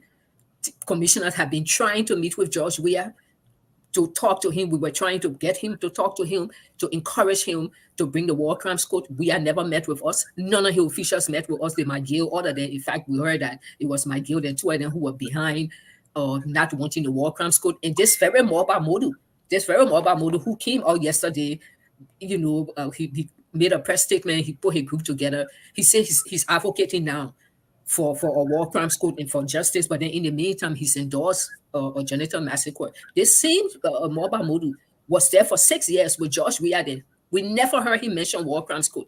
We never heard him lobby for the war crimes code. All of a sudden, Allen was in the picture, and then Moba Modu comes out now. He wants war crimes code now, and you know, and he's siding with Allen White. So you see where it's going. So I have been like one of the targets, not just me, but other people. But I have been like a primary target. So this time around, it's just more so now on Hassan and the rest of them. It's been going on for a while, and the reason is because people feel like they need to get some of us out of the way. I will tell you straight, I'm not going to boast of anything, or none of us are perfect, but I want to see that person who has been born onto a woman who can bribe me. I really want to see that person. That person has not been born yet. And if the bribery figure, it has not, you know, the amount has not been, you know, known or created yet. So I'm not the type of person that people will bribe. TRC commissioners are not like that. John Stewart are not like that. If not, we will be sitting pretty today. We could have played a game when we were on the TRC and be, you know, compensated and be considered for further government. By now, we, you know, got big jobs. It was not about that. The Liberian people trusted us, so they put us over there to represent it, and I'm glad we did.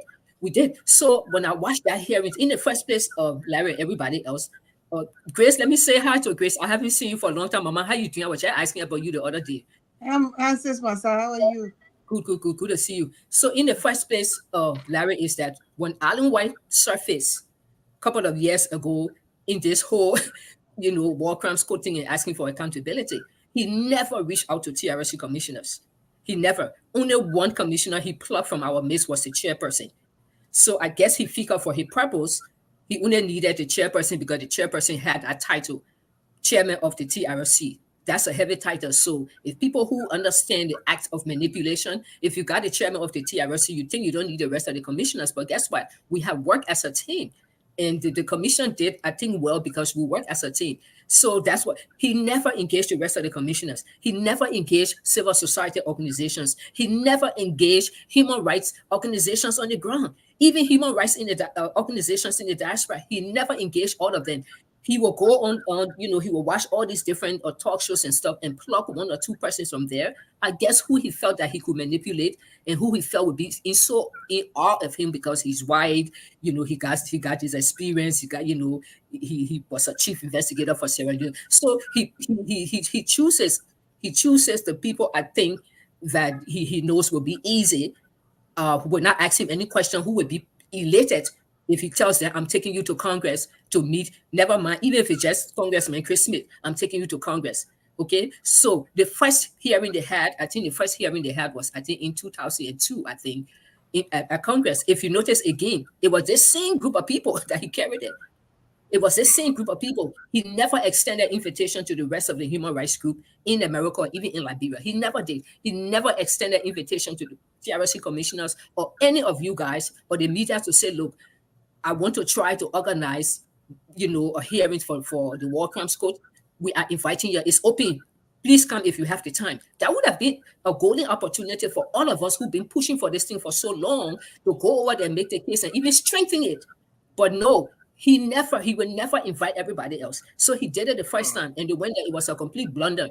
People, their own statement, they could not read it, so you knew straight that people wrote a statement for them. Then they went again 2 weeks ago on that Thursday, and I watched it from beginning to end. Again, it was the same people, his same select group of people, like someone like Alvin Smith. And the reason I'm mentioning him is because he's one of those who have been disrespecting me, telling lies about me. So I will mention him. So someone like Alvin Smith, who has no experience about nothing, goes to Congress and actually perjures himself and says that he's a war crimes investigator. And that is something that people really need to investigate. So he needs to tell the people, where did he do this war crimes investigation? Because we never heard about it before. So this is what is going on. So Allen White knows what he's doing. Allen White wants to manipulate the process for his own benefit. And so he goes amongst Liberians and he selects those people who he thinks will not ask him any question. If Allen White call me and say he wants to do that, I'm going to be asking him questions because, your credibility is attached. I want to know, what is this about? How is it going to benefit Liberia? How is it going to benefit, the work we did on the TRC? No, he's not going to ask the rest of the commissioners. He's not going to ask other human rights advocates because he got his people. Like Alvin Smith. Everybody knows Alvin Smith lies so much. If he tells you good morning, you have to look out your window and see whether it's done. So that's the situation we have on our hands. And this Prince John's thing of revelation is actually an old one. Okay, Allen White has an extensive, resume, I may say, of just being all over the place. One meaning Allen White is lobbying for everybody else. I think after the war, when Mr. Taylor became president, there was a list of a lot of Charles Taylor's people who were on the sanction list. A lot of them were on the sanction list. Bernard Iwe was one of those people on the sanction list. Allen White contacted him, and he was able to get a couple of them off the sanction list. And he's been the lobbyist for Mr. Iwe forever and ever. So he's a friend of Mr. Iwe. But Mr. Iwe is in the TRC report on the economic crimes listing. But then he's the long-term lobbyist and agent for Mr. Iwe and others who were on that UN sanction list. And who are not on it anymore because Allen White was able to, mango. So he gets paid for that. Allen White has a registered lobbying organization, which again, I want to clarify that it's not a crime. It's not a crime to be a lobbyist in America.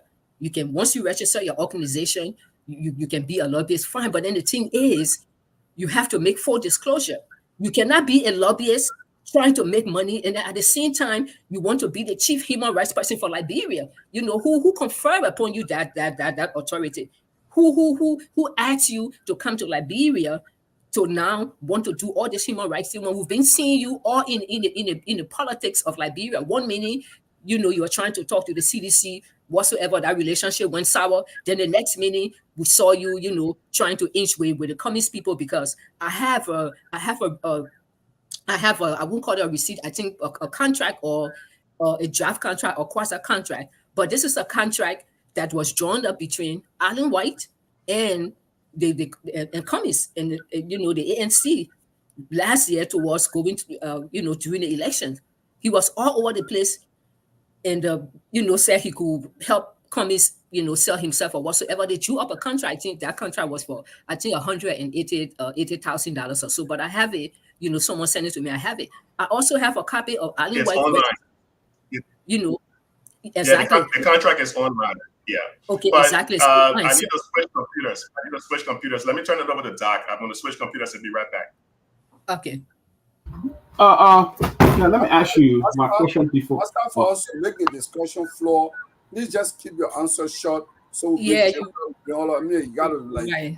It's like we're not alone. We got many panelists. You have to we'll go to Grace, but I want to bring Councilor Jay Ware in as well, and Mrs. Washington, you can come in. Thank you for joining us today. Let me ask: is it that Mr. White has his connection in Congress? Does he have special favor that he can? Because what I've learned is that there are a lot of Liberian government officials that when they call Alan White, they are all afraid because they believe he's the one. The senators, the representatives, even ministers, it's like once Alan White touch this, Alan White name comes out, they are all afraid that he can bring sanction on there, he can do this, and all of that. With all of this, is Congress not doing their own investigation to know exactly if he only selecting special people? He condemning the entire Amnesty International in Liberia, all the human rights groups in Liberia. He want to bring in his people. I mean, Congress would just sit and listen. I mean, they don't do their due diligence as well. Because when you go there and you're talking about people and you bring these crimes on people, these are great crime, and that people will suffer for the rest of their lives. Councilor, if you can talk on that, and then Mrs. Washington, and then we'll go to Grace for her question. Yeah, I may have to comment on that question you asked. I may have to comment on that.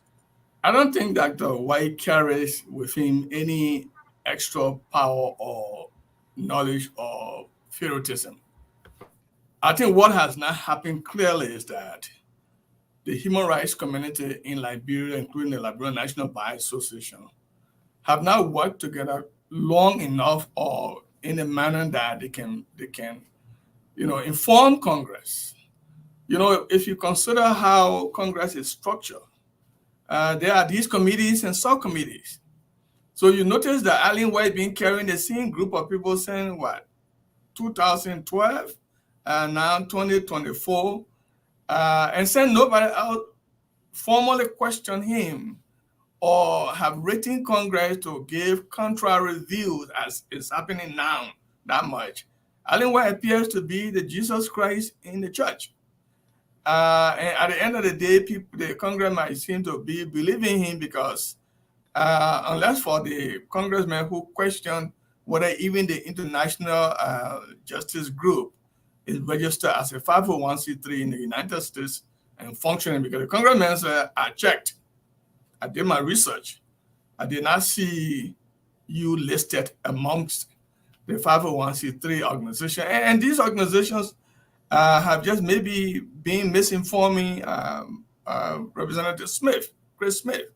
And unless counter information is given to that committee and other members of Congress, I'm afraid that we may be running a situation where Alan White speaks, Mr. Chris Smith, Representative Chris Smith concurs, and then Liberia is left in the cold. But there's nothing special about him. I think Liberia need to speak up more. We need to give more information to Congress, counter him, because everything he and his group said in the testimony, they presented not a single piece of evidence, not a single piece. Even went further to lie that Mrs. Agnes Reed Taylor was acquitted because somebody had testified that she killed somebody during the war and that person was alive and living in London. That's not what the decision is. The decision is that the British court will not entertain prosecuting a foreign national for the crime of torture when in fact the group that is accused of committing the torture did not have perpetual control and exclusive administrative jurisdiction over the place. There was no witness that testified. So where are they getting the information from that somebody died and the witness testified? So you can tell how many lies that honor here. And you know, I'm taking it back that my colleague, Councilor Vodia, is part of all of this kind of nonsense. It's part of this group that testifying that nobody in Liberia is qualified to function on the Human Rights Court except Allen White. Nobody in Liberia is qualified to handle the human rights cases unless Allen White. Perhaps he might promise him some money. What is this that is happening? That he's sending people to testify and telling lies. Is Baffle Dolly, that's one of the person that will be a witness? Baffle Dolly was a general in Liberia. Will he be one of your witnesses to Congress? Would Connor Wright, Moses Wright, be one of those who are witness for you? No, Liberia saw Moses Wright. Liberia knew Moses Wright performing in Liberia. So these people that and Massacre, Jibril Massacre, are those your witnesses to say that this group is pure? I think Liberia need to take up the time to formally inform and boldly inform Congress. Other than that, we are running a risk. Mrs.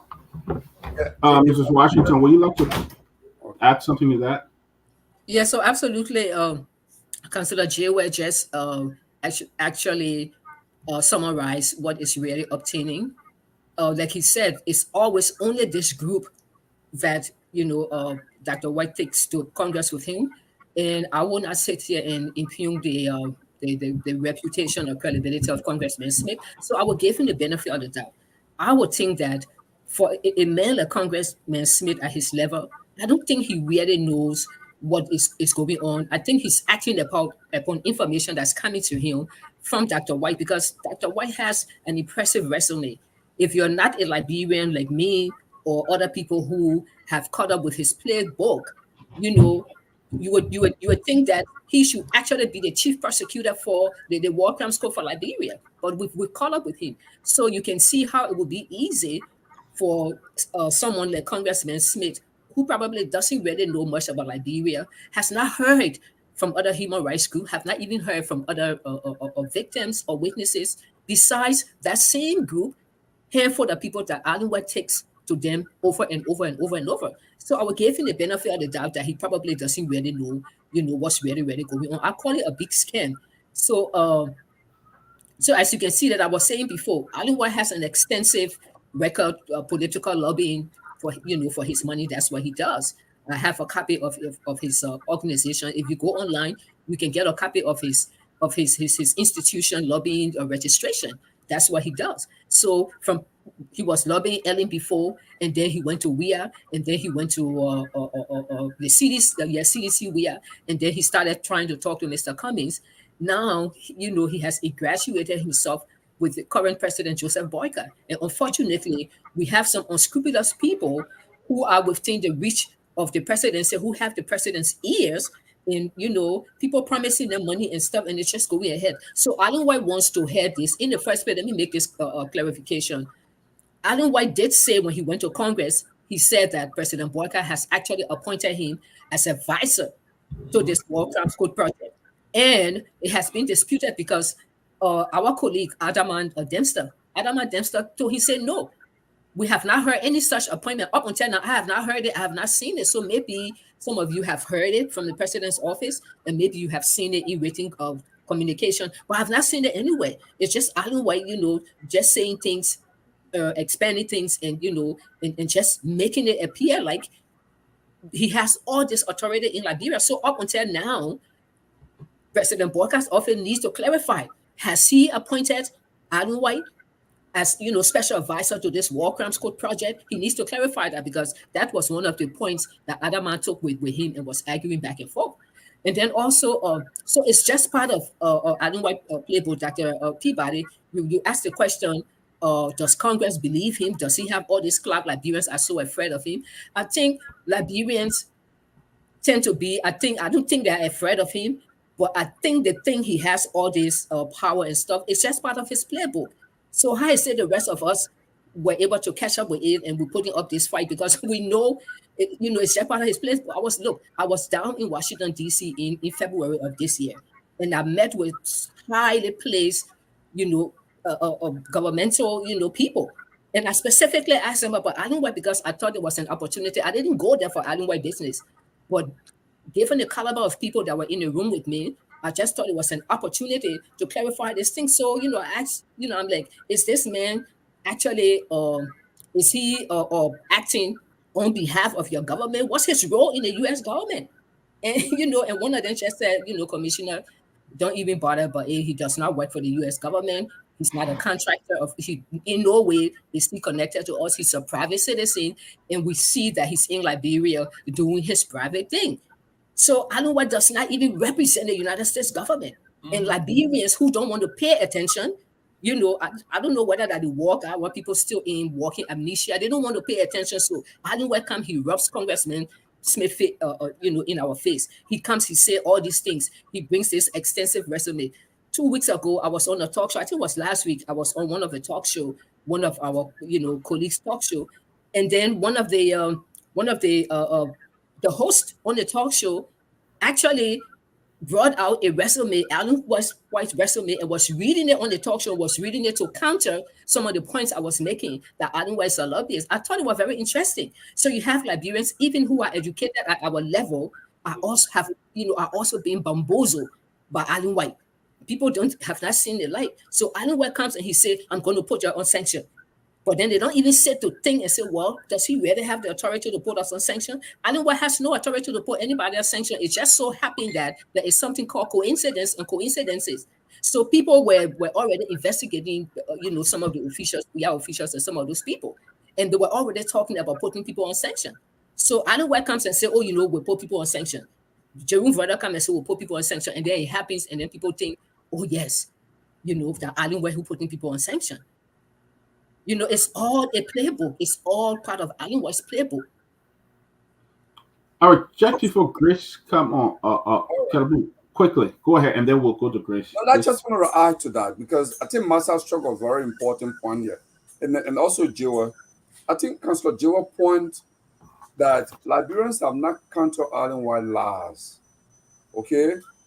Alan White is a lobbyist.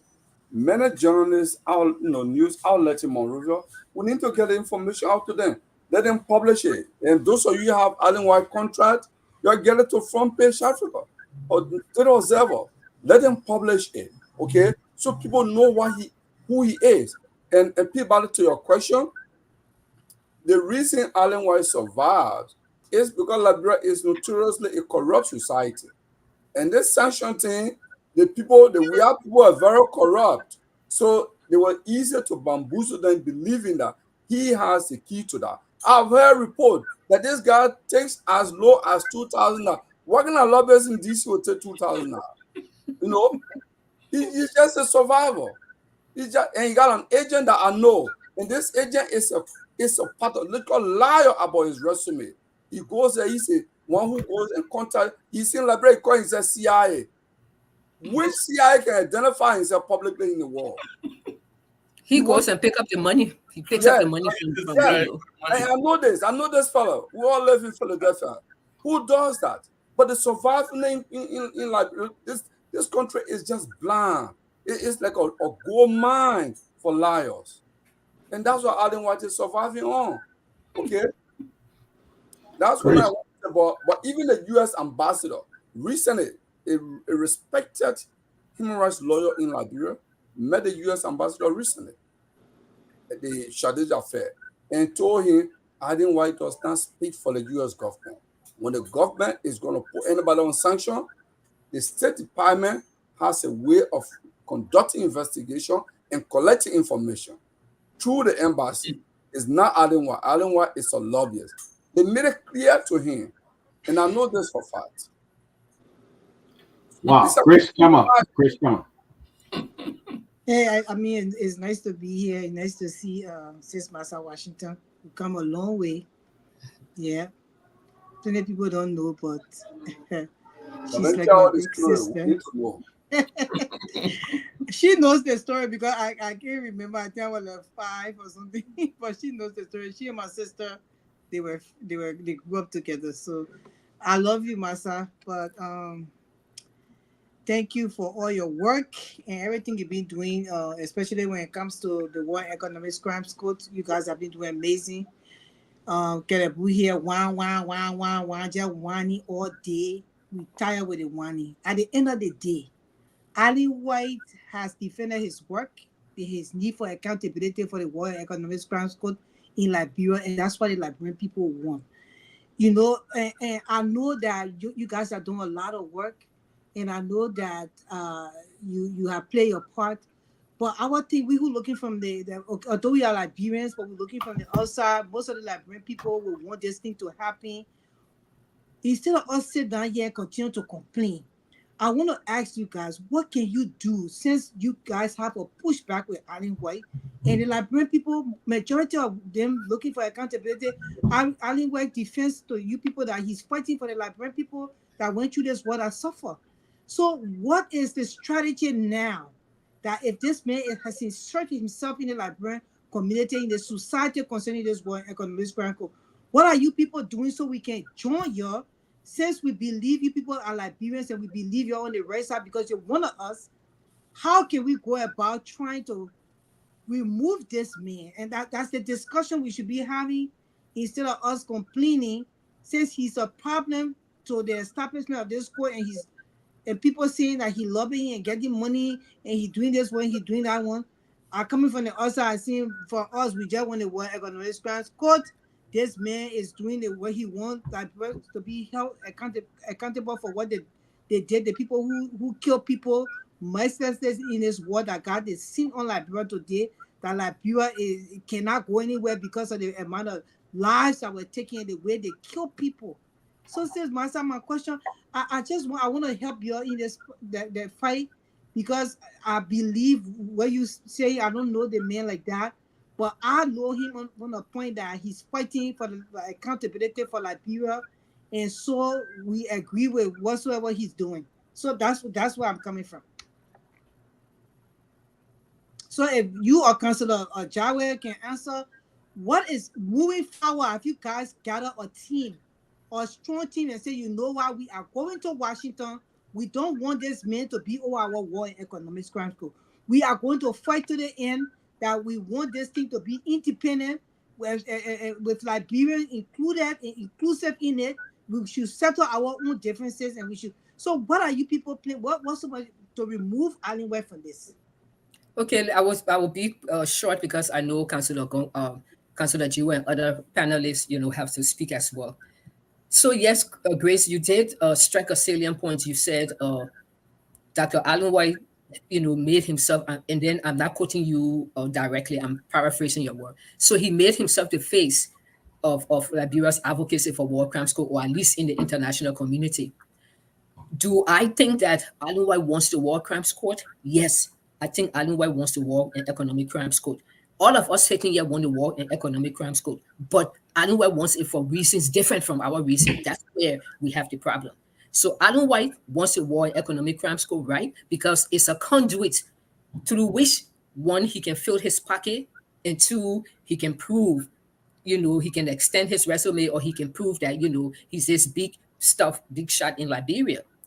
But we, and again, I have no right to speak for the rest of you, but I'm kind of thinking that we want a war crimes code because we want true accountability in Liberia for all those reasons, Grace, that you lay out. They killed our people, they raped our people, they opened our mother's stomach, they took our young cousins, our small brothers, turning them into drug addicts, the Azokos on the street and whatsoever. We want war crimes code, that kind of destruction and mass murder that happen in Liberia. I mean, look at the Lutheran Church, kill innocent people, including babies and stuff. J.J. Robert compounds, the UN compound, the massacre in Baketu. So we want justice. We want the war crimes code because we want justice for our people. Allen White wants the war crimes code because he knows that through the war crimes code, he can get his money, he can get paid. So he's looking for payday. And we are saying, no, we don't want you to corrupt the process. It's a desecration of the blood and sweat of our people. Okay? And if Alan White had any good intention, he was going to be transparent from the very beginning. You know, people are saying, even with the massacre thing, oh, you know, he's a lawyer, so and so. And well, it's just the secretariat. No, processes matter, because processes are the bedrock and the foundation, okay, from which other important things arise. For example, the structure of the secretariat. That secretariat and what structure they will put in place at the end of the day will determine the narrative and how the war crimes code will go. So it's very important for it to start off in the right way. It's like building a house. If you go build your house, you don't put enough cement and enough steel rack and you know, steel and how you call it, crush rack and stuff. Your house is going to sink. Your foundation probably will collapse on you. This is what is happening here. So now you have Alan White lobbying, hijacking the process. They put Jonathan Massaquoi there, who, as far as I'm concerned, he's a random lawyer in terms of human rights. He's a random guy, random lawyer, who is actually a commercial lawyer who, you know, makes his money, and he has extensive relationship with Alan White.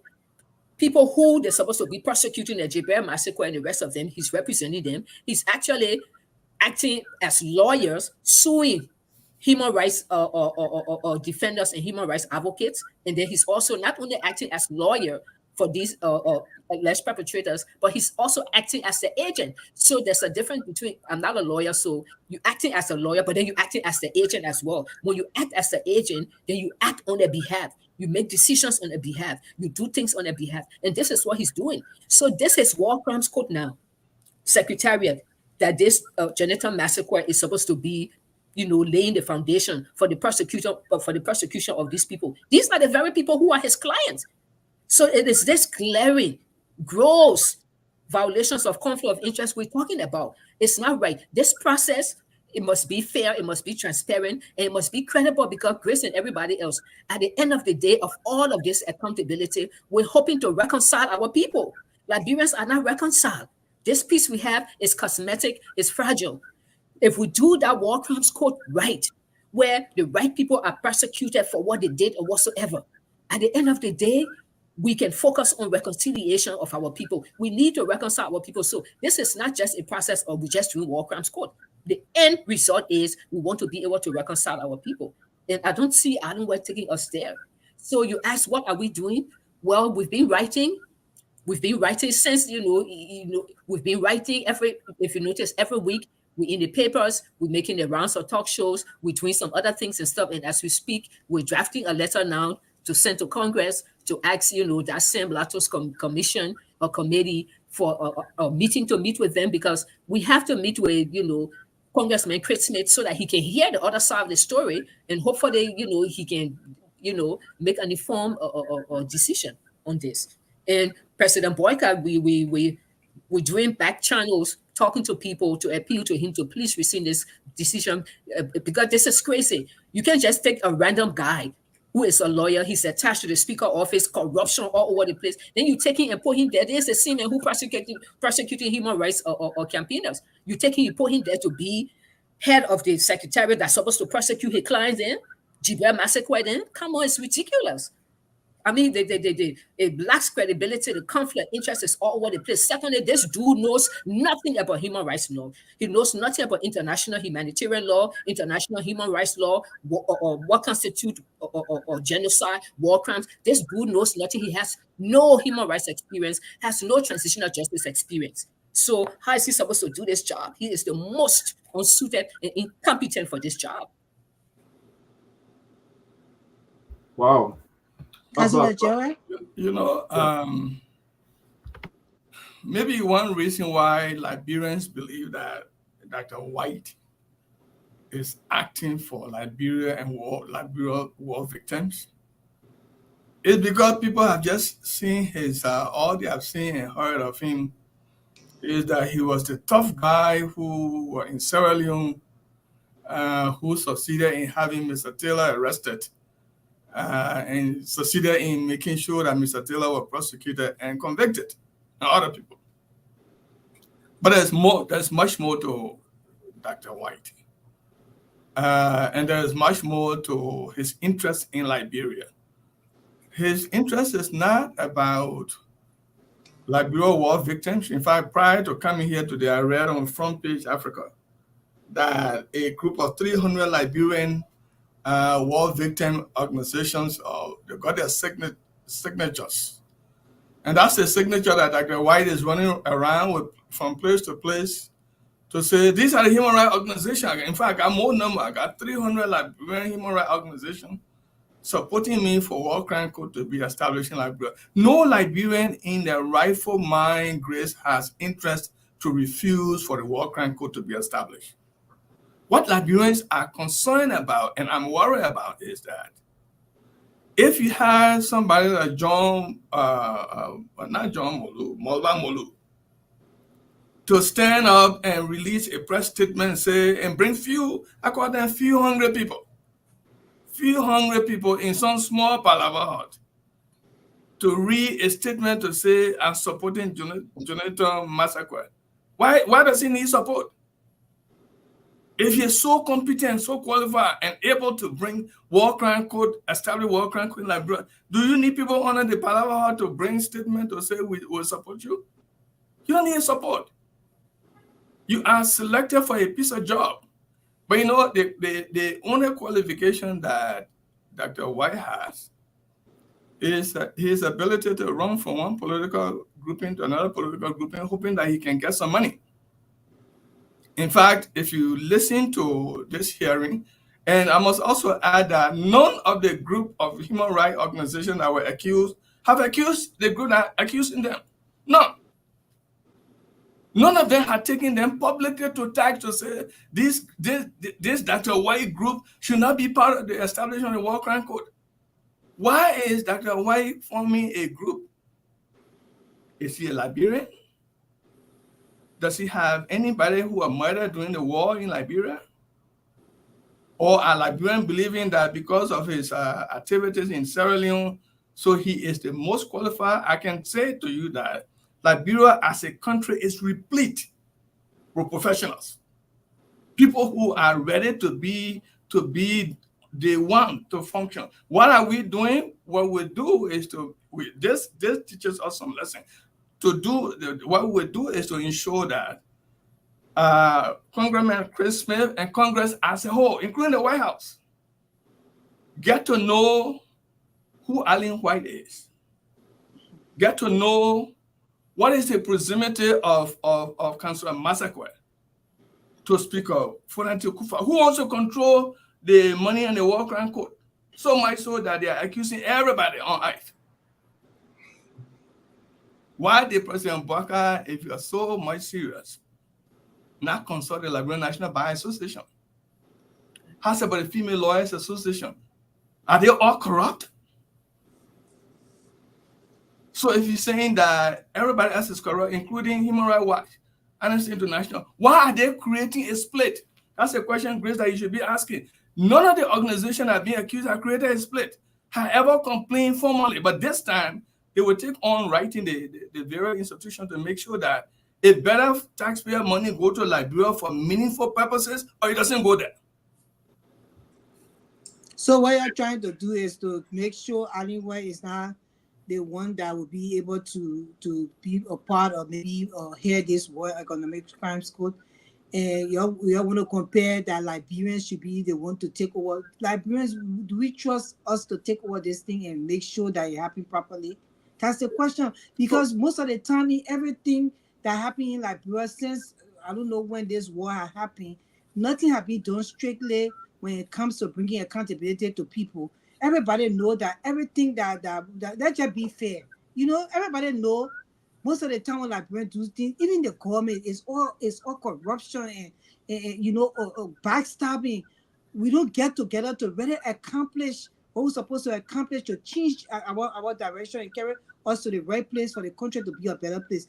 And you're thinking that maybe after you go after Allen White, and I will advise that the way you're going after him, I don't think it's going to yield anything right now. You need to be more forceful. The letters and team doesn't. The letters going ahead. You have to strategize other things so to push harder than the way you're pushing. But if this man is not over this thing, and if you ever complain that you're giving to him, that he's not, and because we just won the World Economic Crime School, my cousin Swanson Elder was butchered in this war. He was butchered. My mom almost died because she had to run because her only crime was she worked with the president. So I just wanted the way you're pushing this thing, because we really need accountability and we need this thing to happen. The way you're pushing it, I think why shouldn't do that? He come in there for the money. In America, when we do things, we get paid. If the man is pushing for the World Economic Council, you're expecting not to get paid? He shouldn't get paid for his work. So my question to you is that, what would you people do? What you're doing besides all these letters you're writing and coming on these platforms and talking, it doesn't add up, it doesn't work. The people are not going to listen to you because some of us have done some of these things for other cases. What else you got to do to push against this man? And if you're pushing against him because you're saying that he's there for the money, are you people willing to go and work for free? And when you're be a part of the World Economic Crime Court, are you people willing to work and not get paid?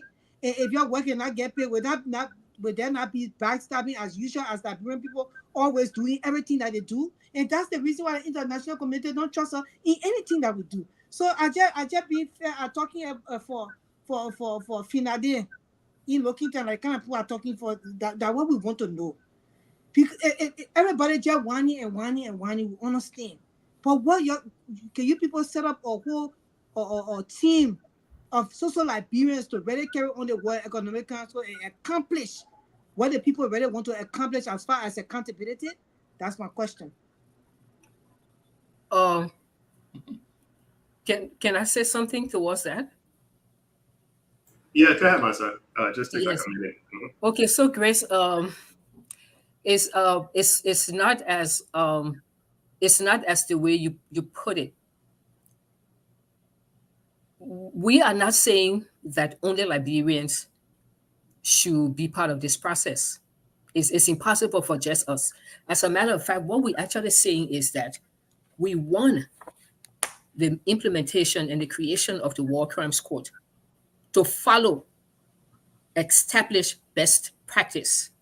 This is not the first time, and this is not the first country coming out of crisis where a War Crimes Court was established. We have Sierra Leone just right next door. We have the Special Court for Rwanda operating in Arusha, Tanzania. We are talking about the importance of putting the right processes and structure in place so that as we move forward in the process, we don't have any major setbacks and hurdles. The way it should have happened is that when the national legislature came up with that resolution and the president signed that executive order, immediately the next thing that should have followed was a letter to the United Nations asking the United Nations to please come to Liberia to help us establish the World Economic Crimes Court. That process did not happen the way it should have because Arnold White and his group intercepted it, because Arnold White wanted to be the one to establish a structure so that he has control and so that, he's in control. That's not how it goes, Rose. I'm sorry, Grace. The War Crimes Court project is not something that Liberia will sit down alone as a country and do. They're not going to leave it with just Liberians because we already have issues amongst ourselves because of the polarization of the war. This is why you invite the United Nations to come in, and the United Nations help you structure. And as the United Nations come in, they're going to be vetting and bringing on board credible internationals who've done this work before, who have no suspicion or no iota of conflict of interest, and they can come and help us do this work. Now, you asked the question, do we want Arnold White not to be part of this at all? That is a simplistic question for a complex situation.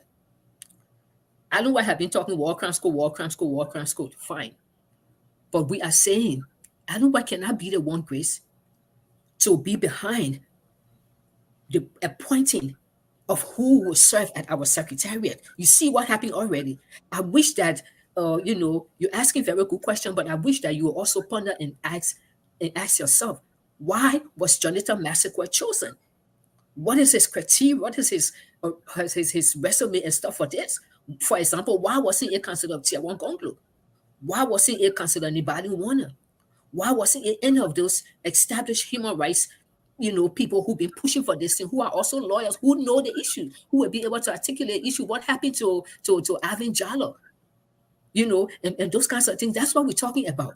We see the corruption going on here because you see, Grace, the way they're doing this, if we don't talk, if we don't fight hard for a reset, the whole thing is going to bungle, it's going to collapse, it's going to be a sham of a process. And at the end of the day, either one or two things will happen.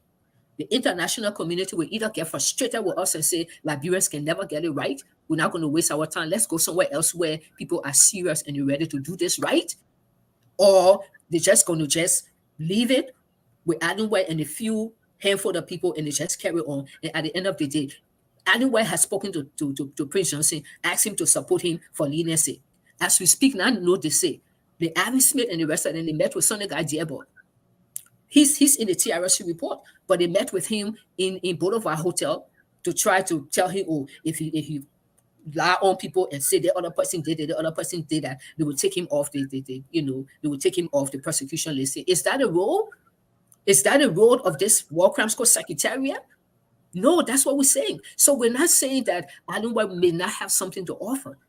We're saying we don't like the way he's going about it.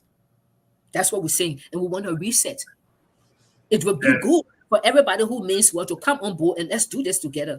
But we cannot be the voice, the moral voice of our society behind transitional justice. And then someone comes from outside and say that he's just going to be a neo-colonialist and whip all of us into submission and run our process and bring in some of the most, questionable individuals to run this process. Grace, the issue of War Crimes Court is seen as the issue of the TRC. It has to do with credibility. Credibility yesterday, today, and tomorrow. Credibility is the foremost thing. The process has to be credible for even the victims to be happy and even for the alleged perpetrators to accept it. If the process is not credible, trust me, it's going to be a whole lot of yo-yo when they establish that code because people are going to feel that they were not treated fairly. So you want Prince Johnson to be vice president to Bernard Ure. Ure is on the economic crimes list. Prince Johnson is the most notorious in the TRC report. But then you met with them in Ghana in 2017 to discuss that you want them to form a ticket because you're close to Ure. You think that if Ure and Prince Johnson form a ticket and they win, you will have the lobbying contract for the country. We're not saying that Adonware cannot get paid if he wants.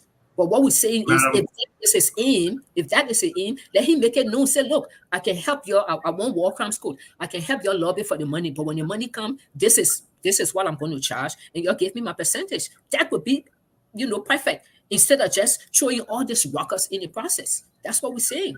Madam Washington, in the interest of time, because, I want to be able to give Councilor Jawa. And Grace had a very, like you said, it was a very great, excellent question.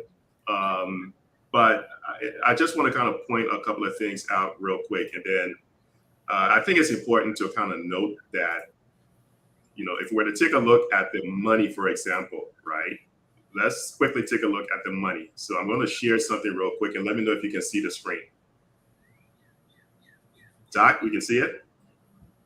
Okay.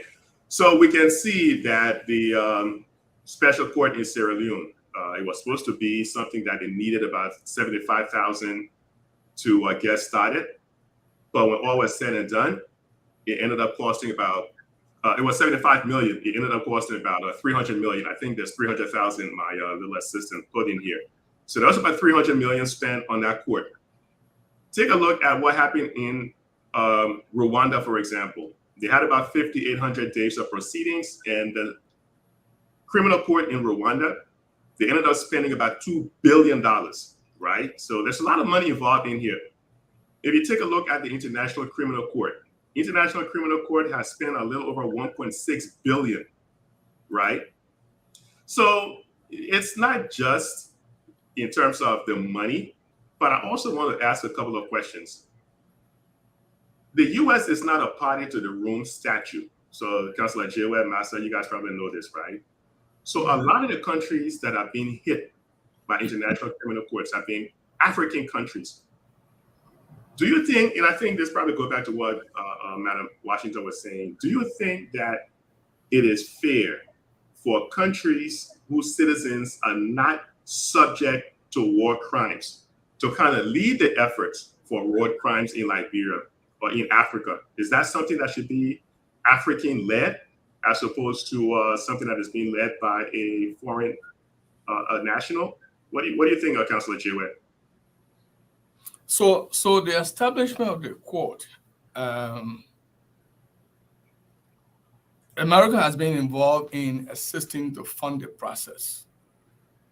Because the African Union you're talking about, the ECOWAS, the other Central African organizations, have not had or do not have the resources, financial resources, to support it, to pay for it, to ensure that the process is free, fair, and transparent.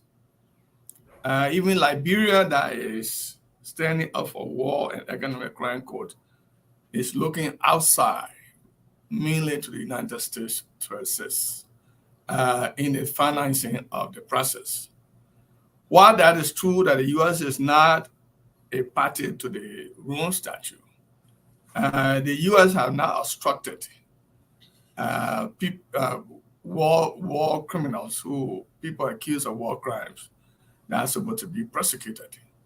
And so nothing wrong with the U.S. supporting UN-backed war crime court. But to exclude the UN out of it, to exclude civil society organization, to exclude the Liberian National Bar Association, the Female Lawyer Association. And I may just comment, Grace asked a very good question, whether any Liberian would want to go and work for the establishment and the functioning of the war crime code without being paid. That's not an advocacy from anyone. No one has said Dr. White, his participation should be excluded. No one has said that Dr. White, being a lobbyist, want to lobby to ensure that the war crime code is established, should not get paid. But you should not, what the contention is that the proximity of Councillor Massaquoi, Councillor Jonathan Fonati Kofa, Mr. White, and even the misinformation that is coming out of the establishment of the entire process creates a room for people to be afraid.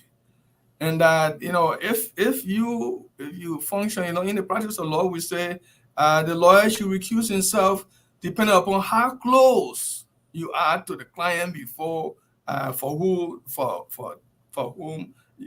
his or her case is about to appear in court. You can make a public record and say, I participated in providing legal services for Mrs. Agnes Reed Taylor. Therefore, I will not be a party to the war crime court secretariat, because in addition to that, you cannot, if you did not recuse yourself, you cannot also, you're not just a lawyer if you file a lawsuit on behalf of those who are accused of committing war crime.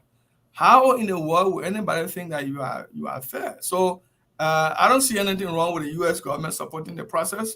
I think the U.S. government needs to be well informed as to who are those attempting to head the process and for what reason they think they should head the process. Is it because of war victims in Liberia? No. Today, war victims are complaining, 300 of them are complaining that they were tricked to have their organizations and their names, their signature taken by Dr. White. Is that a fair process? Do we expect that war crime code, because President Boubacar has announced it so it will be fair, free, and fair, considering how close Councillor Fonati Kofa is to President Boubacar, considering how Councillor Jonathan Massaquoi is actually has no idea about what is happening? Who runs that code? It might be Councillor Kofa, both as speaker and as lawyer. Liberians should be concerned. Okay. So, guy? Yes, thank you again. So, first of all, I wanted to find out from you both. You keep talking about the case, regarding Madam Agnes Taylor, for example. It is my understanding that when Councillor Massaquoi got involved with this case, it was already a civil matter. It wasn't an issue regarding to war crimes or torture or whatever. It's my understanding that after she won the case that was related to torture, war, inhuman treatment, all of that, she decided then to take those people, you know, who she felt malign her character to court. It became a civil matter. That was when Councillor Massaquoi got involved. But I keep hearing you practically misrepresenting that to make it appear to the public that he was representing a war criminal, which is not the case. I don't know if you have any other information besides what I'm saying, but this is what I'm gathering, that it was a civil matter that he was involved with, and it was not at the point in time that she was going through her war, torture, and other charges. Do you like to respond to that? So we're talking two things here. We're talking two proceedings here, two cases here, separate and distinct. The case I referenced in Great Britain had nothing to do with Councillor Massaquoi. The British prosecutors brought a torture lawsuit against Madam Agnes Reed Taylor. And so the British court heard this case and dismissed the case on ground that in order to prosecute any foreign person before the British court, the person accused to have committed torture or war crime, the warring faction that he or she belongs to must have had perpetual and exclusive administrative control in the area where the crime was committed. So the British court ruled and said, because the British prosecutor, not Councillor Massaquoi, could not establish that indeed the NPFL was in exclusive and perpetual administrative control of the area where it is alleged the torture occurred in Liberia, the court proceeded to dismiss the case for lack of jurisdiction. The court also further said, I'm talking about the British court, the British court also further said that inasmuch as this case is dismissed, Mrs. Agnes Reed Taylor application for permanent residency in Great Britain will not be honored because Mrs. Agnes Reed Taylor is presumed or believed to have committed other crimes that could be prosecuted but not under the British law. Mrs. Taylor appealed that part of it. So my question is, at what level did Councillor Massaquoi get involved with Madam Rees? Okay, Was it the British issue that had to do with war crimes or a civil issue when she decided to sue? Okay, if you wait for me to conclude the explanation, and if you follow the explanation, you will see I never mentioned Councillor Massaquoi in Great Britain. Never. I never said anything that he was in Great Britain.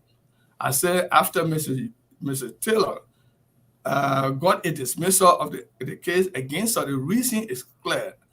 Then Mr. Taylor asked the British court to be granted permanent residency. Councillor Massaquoi was nowhere around. You are not part of that case. While the appeal was pending, Mr. Taylor left and went to Liberia. In the process, Madam Massa Washington wrote an article. Mrs. Taylor read the article and said people were calling her all over the place and saying that her name was malign. Therefore, she was going to file an action of damages for defamation of character. That's a civil matter that was pending before the civil law court. Exactly. And this is when Councillor Massaquoi filed the lawsuit for Mrs. Agnes Reed Taylor. Nobody is saying that this is a criminal case. So I just wanted you to set that record straight, because it is my understanding it was a civil case that Councillor Massaquoi was involved with.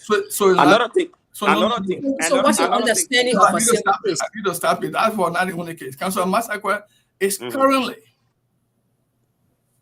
currently an agent suing on behalf of Gibral Massaquoi in the civil law court. When you are hired as an agent on a limited basis, you are the agent and everything the agent says. Dr. White, during his testimony, argued that there is a $50 million lawsuit. That's true. There's a $50 million lawsuit filed by Councilor Massaquoi as the agent for Gibral Massaquoi in the civil law court. Will he be the one to head the secretariat? Don't you see conflict of interest? I mean, I think the Bar Association should be contacted and investigate him. But I mean, these are things that happen all of the time anyway, that lawyers are always investigated. They have a whole panel that are always looking at issues related to lawyers. And I don't think Councilor Massaquoi works outside of the But that's a wrong premise. That's a wrong premise. So if there's that's a wrong premise. That's a wrong premise for you to sit here and say he's a member of the Bar all the Association. time. I wanted to come to another issue about the Allen White situation. And let him finish. We'll give a chance for a rebuttal. Yeah, go ahead. Yeah, please, you have. Another thing is, while we are discussing, all these issues and the technicalities, we have to also realize that the actual perpetrators of war in this country, they celebrate this kind of attitude. When they see that the entire issue that is going to bring them to book seem to being thwarted and stuff, to celebrate. Even as we're on this show, the Prince Johnson, who's one of the major perpetrators of war and violence in the country, has gotten $150,000 in the national budget just for his school. A lot of these guys have budgeted a lot of stuff in the national budget to support their endeavor.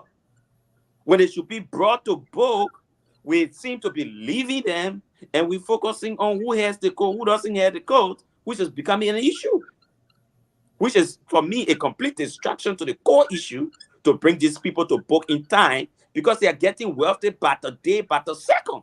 And we're not focusing on that.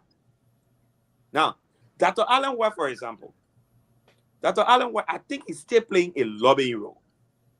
I keep hearing, people, you two talk about, I think he's a advisor for the president or something. I don't think that is true, because all of the things I have checked on, he got no advisory role. I think Dr. Allen White is still playing a lobbying role. I think what he wants is to see that this thing is established, perpetrators are brought to book, and probably his history from Sierra Leone. I don't know if there is any way about his work in Sierra Leone that we can even check to that shows that his work in Sierra Leone was not perfect, that his work in Sierra Leone did not bring peace or tranquility to the people of Sierra Leone, that his work in Sierra Leone was biased, it did not bring perpetrators to book. I think we should be tracking Dr. Allen White on his records. On his records. If we're not tracking him on his record, then we've been biased to him. Did he succeed in Sierra Leone? If he succeeded in Sierra Leone, then I think we need him. Then I think we need him here. But he's just to wrap up here. But I think he's specifically playing a lobbying role. That in Allen White, I don't think is going to come anywhere around running the day-to-day activity. A Liberian is running it, and that Liberian is one of us. He's a lawyer, and he's Councilor Jonathan Massaquoi. I think Dr. Allen White is just lobbying in America to ensure that the right things are done, that actually maybe we get the financial support and things from the American government or whoever. And of course, on the ground, our people are just when they hear Dr. Allen White and when they hear a Liberian. I just wanted to put that across. Thank you. So that is supposed to be a what now for us? That is supposed to be a downer. We're supposed to be intimidated now that people in Liberia, when they hear about Allen White, they are more what did you say, generate than a Liberian? So does that mean that people like us, who are opinion leaders, who have actually worked our butts off for our people, who have actually sacrificed so much to make sure that our people will get justice, we are supposed to be inconsequential now because Dr. White is supposed to be, what was the word you used? I didn't get it.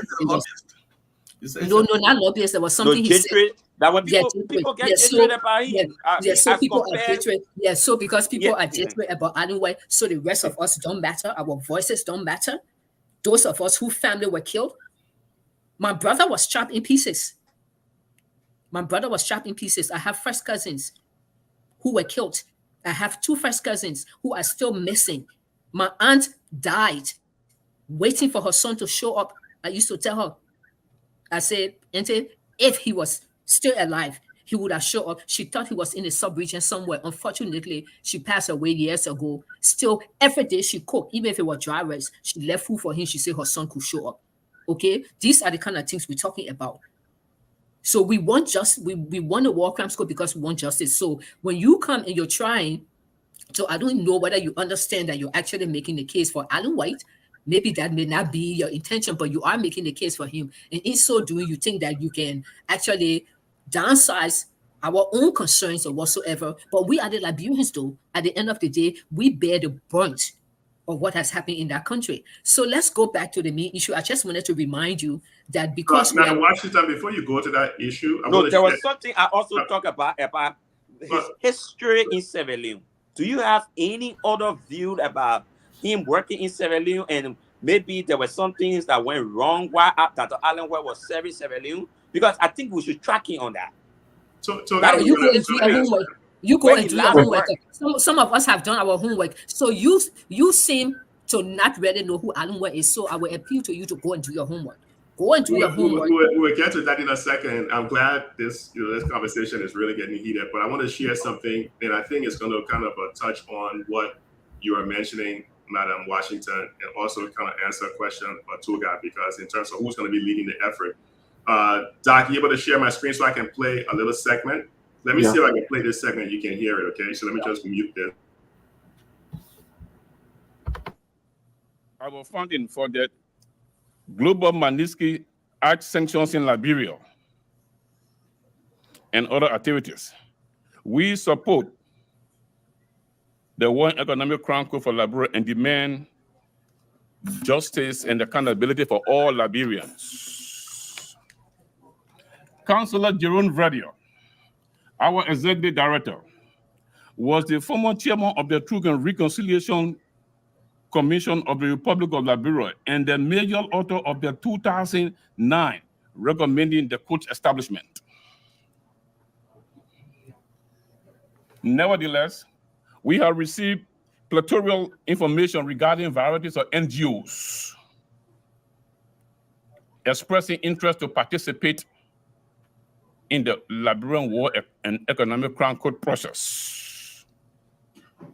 These NGOs with my forensic investigative background are being involved with witnesses recruitment, coaching, and paying them to make false statements against war actors. Their process. So let me pause it there a second. So this was this was in a direct attack on the NGOs on the ground. Yes. This was what Representative Jim McGovern said they shouldn't do. You were asking in terms of other NGOs participating. This hearing was meant to look for a way forward, but this was what this group came in to do. But we will come to that. Let me just, I want to get to something he said real quick. They will obtain the phone number of the targeted.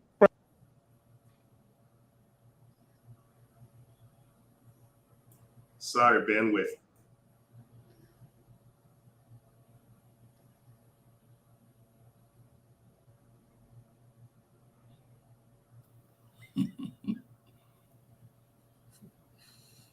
It's funny.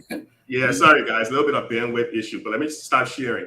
Let me try it again because I want you to really listen to this. Let me try it again. Social media information for identification purposes and addresses. Upon obtaining this information, they will prepare a fraudulent affidavit on an oath for the person to be arrested. You hear that? Fraudulent. Dara Stewart, an insider witness, provided this information while I was visiting in Liberia.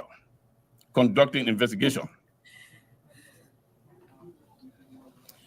Dara Swear was I don't want to laugh at human rights woman just looking at him and coached, paid by ability, flown to Accra, where he met the British Metropolitan Police team headed by one Gary Titley. I can provide his information. And he made false statement against Mrs. Agnes Reed Taylor for her rearrest. After that, the kind of woman looking at him. Mr. Mr. Warner tired looking at him. And Mr. Ability provided false statement that Agnes Reed Taylor in 1990 gave instruction, two different statements. The first one said she shot and killed Amos Bond. The second one, she gave instruction for Amos Bond. Let me pause it right there. And Doc, I'm going to stop sharing it, and I want to give. So this was an orchestrated attack on the local NGOs in terms of why one group should lead the efforts and others. The woman you see that was sitting to the right of him, her name was, I think, Elizabeth. I'll show it. Awesome. Right. She's part of Human Rights Watch, right? So she's part of this whole group representing all of the NGOs, because everybody should be seeking a common interest to get this thing done. But I want to turn it over to you, Madam Washington and Councilor Jewett. This part that went on, what's your take on that in terms of his forensic investigation? Can I come in? Oh, yeah. Madam Washington, if you would please. No. Let the councillor, speak. Alvin Smith, representing Councillor Jerome Vordia and his international law group, speaks as if there was a trial in Great Britain and trial on its merit. For you to discredit a witness, I said it earlier when we started, in a trial proceeding, that witness must have had the opportunity to take the witness stand, testify, direct it, examine and cross-examine in order to get that amount of volume of information. To say the first information was that Agnes Reed Taylor shot Mr. Bond. And then later on, it was upon her order that Mr. Bond was shot. But instead, Mr. Bond is alive in Great Britain. That is a testimony that must be given during regular trial. This case in Great Britain never went to trial. So you can tell that Alvin Smith is lying to his teeth. It was funny to me because the Human Rights Watch woman just continued to look at him. Unbelievably. Look at him, estimated what is it that guy's talking about. And I will blame Councilor Jerome Vordia. Why would he have somebody like this representing his organization that cannot hardly read the document before him? It's telling stories that people can easily tell that he's lying. He has the evidence. And that's what people should take to say that Dr. White is serious. Look, if Dr. White had just grouped the Human Rights Organization, Human Rights Watch, Amnesty International, and had a comprehensive and holistic meeting, what we're having today, instead of accusing certain group of human rights organizations, would not have happened. Today, the War and Economic Crime Code will move forward without anybody having a worry about what's happening. But can anybody think that, as Mr. Tuka said, let's examine on his record? That's the only record he has? How about his record testifying in before Congress? He didn't tell you that this guy is interested in commercializing the entire process? So, Not in the interest of let me hold you there 1 second. I want to share one more thing to show you why he was saying what it is he's saying. So, Doc, if you can bear with me real quick, I want these guys to make the closing argument. Take your time. Yeah, take your time. Okay. So let me just present this screen and share this screen. And if you can just share it with the audience, I will go ahead and play this part. So, Madam Washington, I want everybody to listen to this. In my conclusion, with evidence available to the International Justice Group and Court Records. Arlene Warner, a Swiss lawyer, executive director, Civitas Maxima, Geneva, Switzerland, should not come anywhere near this court. Oh my God. Mr. Hassan Belete, executive director, Global Justice Research Project, should not come anywhere near this court. Center for Justice and Accountability, California, Switzerland, they cannot come anywhere near this court. Wow. Ignorance is something. Ambassador Bev Van Schaak Look at that. is conflicted. Councillor Jerome Verdier wrote her a letter. You cannot be on the board of these NGOs Wow. who are conflicted in lying on people. You have to recruit yourself. She recruits herself on people, but she's still affiliated with. Now you hear what he's saying. It's dangerous. Wow. That statement by itself is very dangerous because he's saying the U.S. ambassador that deals with these things is lying. Yeah, she's conflicted. She's conflicted and she's lying. And so if the people out there don't know who she is, let me see if I can share this last part. And I will turn it back over to you, Toga and Grace, so you guys can come in real quick. But I want to, Frank, Doc, I want to make my this thing so everybody can have an opportunity, because I want to go back to Grace. Grace said something that is so important, which is what this hearing was all about, the way forward. If not Allen White,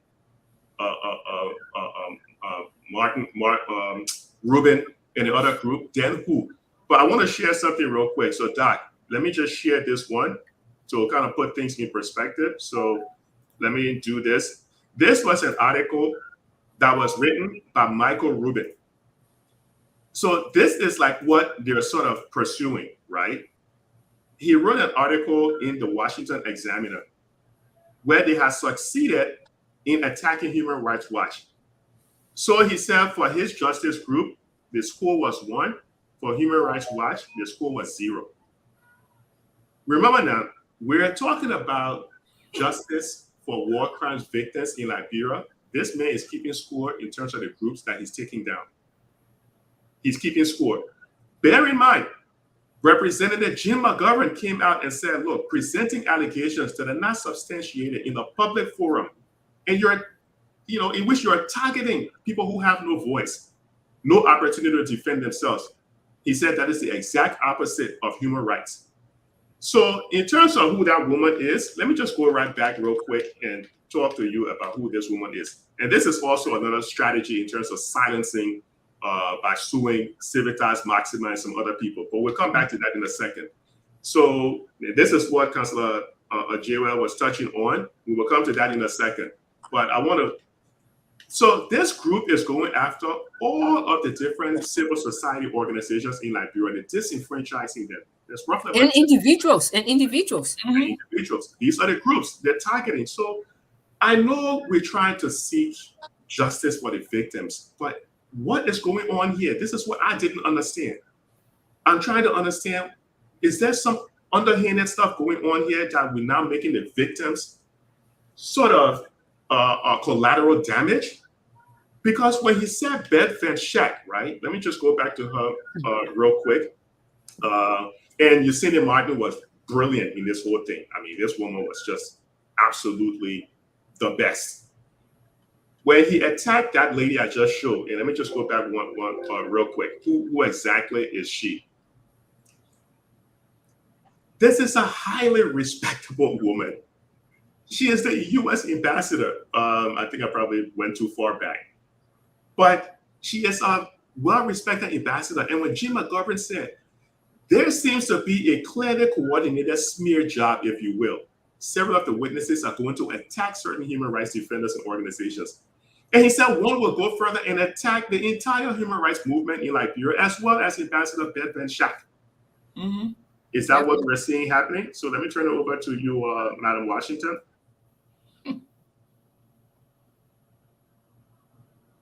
I mean, absolutely. That's exactly what is happening. And like I keep saying again, it's all part of Alan White's playbook. I'm one of those who a bogus lawsuit was initiated against. Never mind that there was no due process for me. And I'm saying this, Toka, I want you to listen, please listen, carefully, please, Papa. In the first place, let me just establish the connection between Jebel Massaquoi, Alan White, and then the connection to Jonathan Massaquoi, because you don't seem to think there's any real issues there. Jebel Massaquoi worked with Alan White. When Alan White was on the special code, he was chief investigator of the special code of Sierra Leone. Jebel Massaquoi was one of the most notorious perpetrators. And Alan White then processed him, and in the process, they became friends. Jebel Massaquoi was supposed to be in a safe house in Sierra Leone, and then but we heard he was in Liberia. But even before the safe house issue, during the war, they had RUF soldiers interchangeably fighting in Liberia, and Liberian soldiers and PFL soldiers fighting in Sierra Leone. So Jebel Massaquoi, who is known as Angel Gabriel, he's known as Angel Gabriel. When he used to be fighting in Liberia. My colleague John Stewart said on another talk show that at a point in time when he was fighting down waterside around where they have the new bridge, it was this Yeke Koruba, who is now in the House of Representatives. Jebel Massaquoi excesses were so gross. Yeke Koruba had to come to talk to him to take him away from there because it was so bad. So Jebel Massaquoi was in Liberia fighting, killing Liberians. His name was Angel Gabriel. And that name was significant because as Angel Gabriel, Angel Gabriel was the, the visiting angel, the announcer with the breaking news. So in the Bible, Angel Gabriel was the one who brought the news to Mary that you will have a son and his name will be Jesus. So Angel Gabriel was the one, he would bring the death news to the victims and say, today you're going to die. Okay?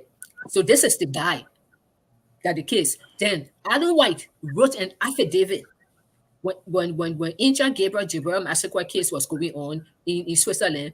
Alan White wrote an affidavit of support for Jebel Massaquoi, why he should not be found guilty, why he's not, he admitted that yes, he was a perpetrator, but he's now rehabilitated, blah, blah, blah, blah, blah.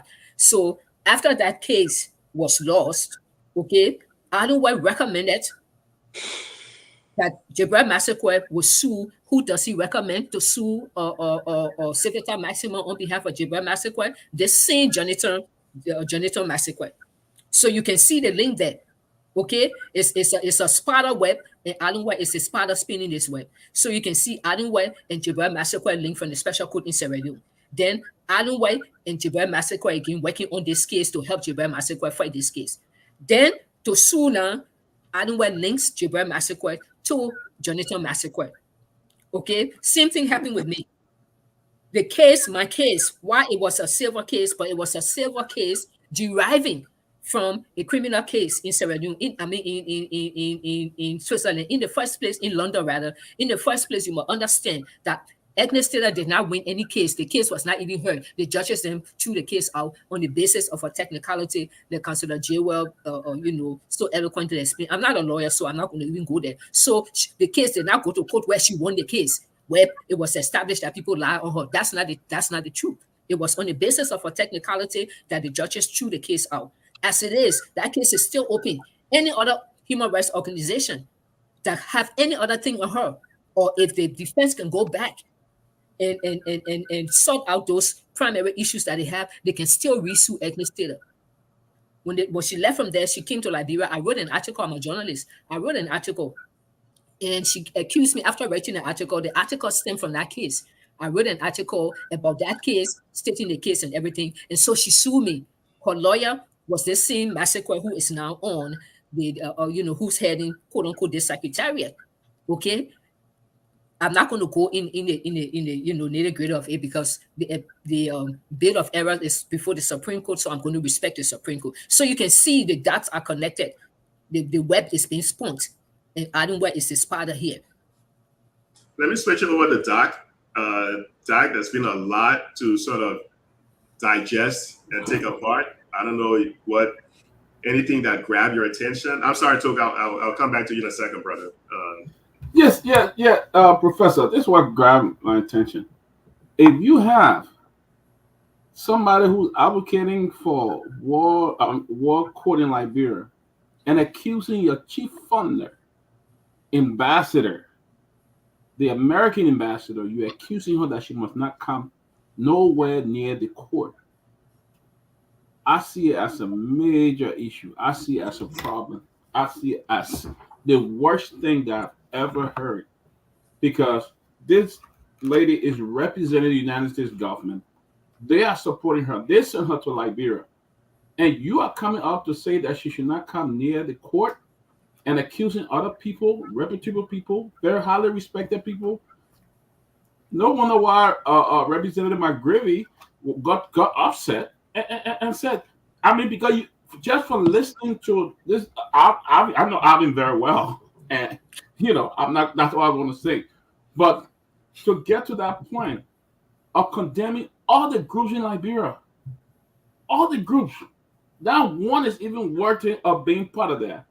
I think it saddens me. Honestly, it saddens me. It's disgraceful when I'm listening to him talking. It's disgraceful. And I could just sit there and deduce that he was lying. I could just deduce the whole thing was made up. It was complete, like Bro Manthey vlog. Can't thing they put together. And that's why, because it's hard to lie. It's hard to take truth out of a lie.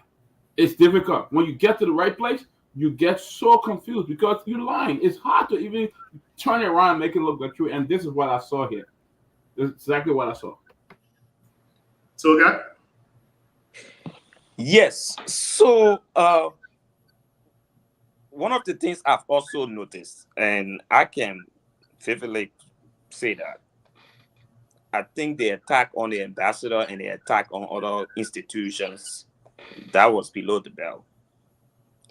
My point is, was it coming from the official sources of the War and Economic Crimes Code? Is that coming from even Councillor Massaquoi? All right. I don't think it is these people that are making the decision for Bouaka to make the appointment. They went to Capitol Hill in the US also to do lobbying. I think they went beyond what they should have done. Basically, what the Liberian people wanted to hear from them is to make sure seek the U.S. government support for the establishment of War and Economic Crimes Code in Liberia. It was not basically to be attacking people here, there, yeah. No. That wasn't necessary at all. All right? And I don't think that's coming from the official source, which is, for example, Councillor Massaquoi. Since Councillor Massaquoi was appointed, I don't think he's released any statement in this regard that he won't work with X, Y, Z. I don't think so. All right. So they can be seen like they were speaking for Councillor Massaquoi, or their position represents that of Councillor Massaquoi. I don't think he gave them any authority to have gone over there and spoken for him. That's how I see it. These are people, who are just doing their own thing, and it can be border on the integrity of Councillor Massaquoi. Okay. From a serious standpoint, Larry, can I say something quickly? Sure. Well, I want to play this last clip, the last one. Okay. To follow up on, and Toga, I'm totally with Toga what he just said. I don't think this in any way. Yeah, but Larry, I really want you to play that Prince Johnson tape. Is there any reason why you won't play it? I don't have it. I'm on a different computer. That's why I was asking Lofa somebody else to play it, because I don't have it. It's good to play. I mean, Yeah, absolutely. But I'm on a completely different computer. So I hope one of the other guys can share it. So let me play this last clip, and then I will try to see if I can get my hands on it. Let me play this last clip. I heard worry me greatly, especially some of the attacks against human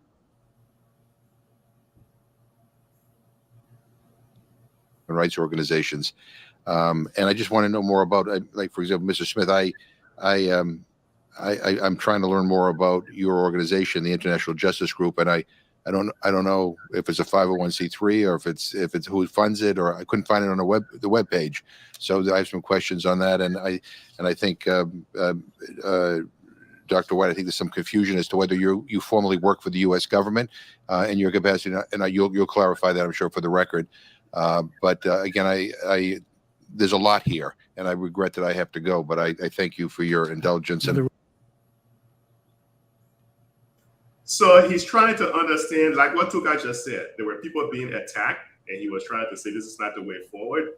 You know, I think everyone needs to keep focused, keep their eyes on the prize. And he didn't understand what I think somebody mentioned earlier. What role Dr. White plays. Is he a lobbyist? Is he working for the Liberian government, or who exactly he is? So again, I'm just here like everybody else trying to learn and understand what is going on. Why do we have one group testifying and attacking another group who weren't there to defend themselves? So can I just give you okay. Oh, I wanted to give Tuka a chance, and then I'll give it back to you. No, I mean, the councilor can go ahead. I just wanted to put that across, you know. Okay. But yeah, you can go ahead. Sure. So, I think when I started watching the testimony for the first time, I felt that the white group and sadly Councilor Jerome Baudier, who is a colleague of mine, who publicly associate with things that are troubling. And if you ask what's going on here, money is going on here. Money. If you notice that the other human rights group, the Female Lawyer Association, the Black National Bar Association, the Human Rights Community, the Civil Rights group in Liberia, none of them attack Mr. White of not being a lobbyist, should not be a lobbyist. None of them said that. But you find that this group is narrowing down who can receive the $54 or more million. And it's a shame. It's a shame that Liberians who are taught to have some education, have some experience, will sit behind this guy and be dragged to their death. To make statement like I'm not talking about Smith, because for Smith, he basically was reading something that somebody wrote for him that he had a problem reading. But at the end of the day, this should have been a holistic conference where Congress is clearly informed, where the next step would be that Congress is able to pass some specialized budget to fund the human rights, to fund the war crime code in Liberia. But it is not it. It is beside the point. It is about how much money will come in. It is about how much Dr. White will be part of it. It is about the other human rights organizations, including the U.S. ambassador, to be criminalized. This is a group that's supposed to be assisting to ensure that State Department working with Congress to get the money for us to have a human rights, what you call the war crime code in Liberia, and you're accusing her of saying that she's on board with all of the other human rights organizations. So she's conflicted. Having Smith can say that she's conflicted. That's why, it was funny to me. I saw the human rights woman would not bat her eyes. She's just looking the man in the face, up and down. I said, oh my goodness, this guy is into trouble. The next step, Liberians should be able to see that, look, there is, we hope that President Bouaga will take some of these information that are being passed on to withdraw the appointment. Or Councilor Massaquoi himself should recuse himself. He presumptive to those accused of war crimes, and his association with Councilor Fonante Kofa, it's just troubling. It's just troubling. Nobody was testifying for him over there. But isn't it Dr. White the first person to recognize him from the international community? Followed by, I think, Representative Chris Smith has been misled to also endorse Councilor Massaquoi. I mean, to be frank, this guy has zero understanding what's going on. So what we're looking for, putting somebody there who would be, running between the aisle, or somebody who is able to communicate and get the funding and other processes to go on. I think Liberians should be concerned. So what is the way forward? Because that's what this hearing was supposed to be about. So if it's not Alan, and this goes back to what Grace was asking, right? Mm-hmm. If it's not Alan White, if it's not his group of people who are disenfranchising the Liberian NGOs on the ground, what is the way forward? What should be the way that this should get done? I don't think the group that was accused is asking for Dr. White to be excluded. And that the group that testify is also to be excluded. And it'll be like the Solomon and the two women who had a baby. One person said, the baby is mine. The other one said, the baby is mine. The other one said, well, let's divide the baby into half. You carry one piece and I'll carry other piece. The real owner of the real mother of the baby said, no, go ahead, give her the live baby. In this situation, Liberia needs to have war and economic crime court established. Liberians will be willing to sit at the same table to discuss the way forward, to ensure that people who had the war and economic crime court are credible.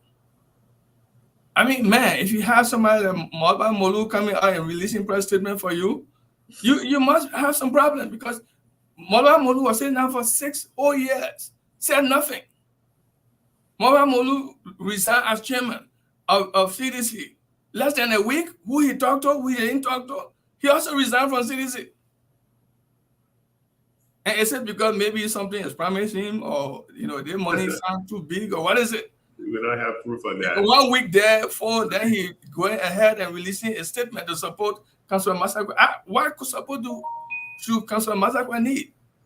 Right. If he's competent and able to do the job, why are you looking for support from outside? Okay, let me give it over to Doc Peabody, and go ahead, Doc. I'm still shocked, and the whole thing about avoiding other Liberians and not getting them to come, that I just want to know what is Ellen White interest in Liberia, and I know it's financial. Let's be honest here. And the appointment by President Bouaka, as he stated, has not been reported to the Liberian people that Ellen White has been appointed as an advisor to him. That is also troubling. So there's a lot going on. My concern has always been government official, because I've been to Liberia and seen government officials, and they talk about Ellen White has a list. We saw the other day he went to the House the Senate, and they were all concerned what he was doing there. He was sitting in the back, and so it's really troubling. And I hope that, we all want the war and economic crime court, but let it be done in a very transparent way, so that Liberian people can see the justice. Because if it's not done in a transparent way, definitely it's not going to take place. It's not going to happen. So pretty much that's my comment, Professor. I don't know what do you have additional question? I know we'll soon be wanting other here. Yeah, I think it's time for everybody to give their closing argument. Yes, but it has been very fascinating to see Councilor Jay Ware and to see Miss Washington. It's really, you brought a lot to the show today. Yeah. So let me start with you, Madam Washington. Can you give us your closing argument on this whole debate? Yeah, sure. So I will just do a short, like maybe 1-2 sentences of each point. I'm so sorry that Grace is not here, and also Toga, because my points will be, making an attempt to provide some clarification on some of the issues that they raised, especially the questions that Grace raised, but then also Toga. Toga keeps coming back to the issue of credibility of Massaquoi. In the first place, I'm a journalist / clinical social worker. That's what I do / human rights advocate. If anybody gave me a job to go and be the Director General of the JFK Medical Center, I would turn it down, because I will be out of my professional arena for which I've been trained and have the experience. So Massaquoi, like I said, as far as I'm concerned, he's a random lawyer who was chosen by Ellen White and the rest of them to go to the Secretariat, of course, with Fonati Kofa behind it. I'm so disappointed with the speaker. With Fonati Kofa behind it. So he goes there, he's representing the interests of the International Law Group and also Ellen White. Now, he's never, like I said before, he's never been involved in any transitional justice process. The War Crimes Court is a transitional justice process. The TRC is a transitional justice process. Memorialization, all of those things are all transitional justice processes. This lawyer here now, who is supposed to be heading the secretariat of one of the biggest transitional justice process, which is the establishment of the World Economic Crimes Court, has zero experience, not even a single day, in any of these transitional justice processes. He's never taken part. He doesn't have the education. He doesn't have the knowledge. Nothing. The only thing he has is he's connected to the Speaker Fanachi Kofa and he's connected to Alan White. So Alan White wants to make sure that he posts his men at the level of the secretariat. So when Alan White is raising the funding, when it comes to this, he's the overseer. It comes to the secretariat, the both of them can manage it. Again, I don't have any proof of that. I'm just surmising. Then this issue of credibility. Master Quack cannot have credibility when you engage in bogus clandestine lawsuits against other people and tell lies, and you don't use the law in the proper manner. It's called fraud. So you cannot have a credibility. This Alvin Smith, who's accusing everybody under the sun, all the human rights people, the real human rights people who be engaging in human rights activity, including the War Crimes Ambassador, the United States War Crimes Ambassador to the United Nations. This woman, Beth Van Sype, is actually the United States of America ambassador to the International War Crimes Court at the UN. Like the kind of woman he messing with like that, the kind of woman he disrespecting and whatnot. Alvin Smith said he's a war crimes investigator. Again, we should take him on his word and investigate that. But I just want to say here, this Alvin Smith and the rest of them who accusing everybody else of impropriety or whatsoever, Alvin Smith is the one. I challenged him on my Facebook page when he went to Congress and had a hearing. I told him, Alvin Smith, we know that you are a member of Samuel Doe military. In 1990, you were in uniform and you were active in the Singa area. Now we know that the Singa area was another death camp. They had a Lutheran Church massacre. They killed several persons there, Mr. Watson and his family. They killed the Brunel, Solo Brunel and his family. I knew Solo was a friend of mine. And Mims Gooding, all these people were killed. So much massacre and murders took place in the Singa area. And Alvin Smith, as an AFL soldier in the military at that time, was hanging in that area. Now, I'm not accusing him of killing people, but he was in that area. So maybe we need to start investigating him. Also, his father, General Smith, his foster father, General Smith, was the first general who was sent by Samuel Doe to go up to Nima County to find out what was happening there. It is my understanding that Alvin Smith accompanied him. Now, I would like to believe that General Smith is an honorable man, but then when that battalion left, the Nima County people cried foul. They said that children were put in the well. Some of the people were killed. Some of the people disappeared. Some of the children were killed when Alvin Smith then left from there.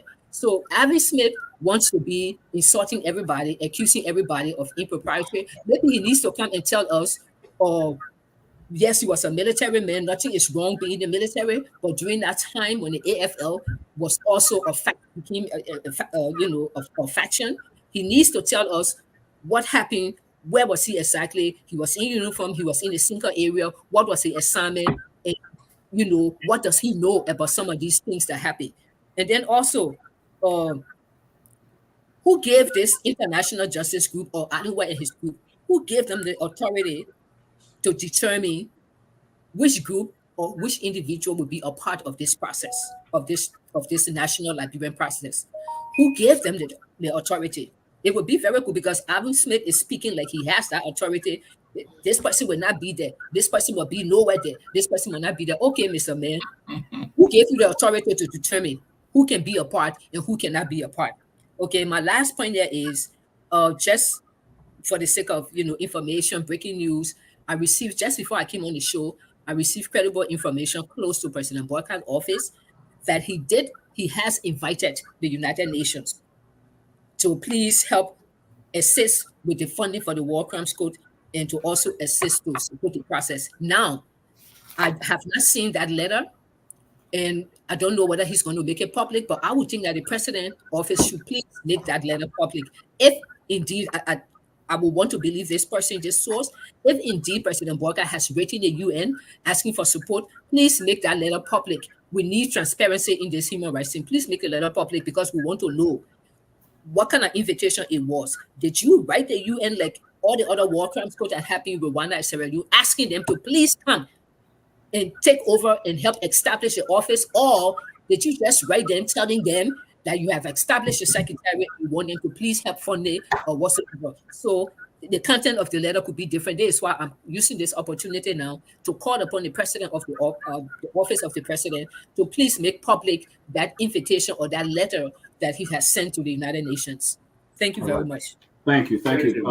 Yeah. Councilor Jayware, you may give your closing. And I think the simplest way forward is for President Boakai to invite the relevant groups to be able to discuss how this war crime code is to be established, and that having heard and seeing what's going on with statements of support here, statements of support there, I thought there should have been a professional body to ensure that the war crime, activities are prosecuted. So it will make sense as the older person in the country and the oldest president ever elected as president to withdraw his nomination and have a roundtable discussion.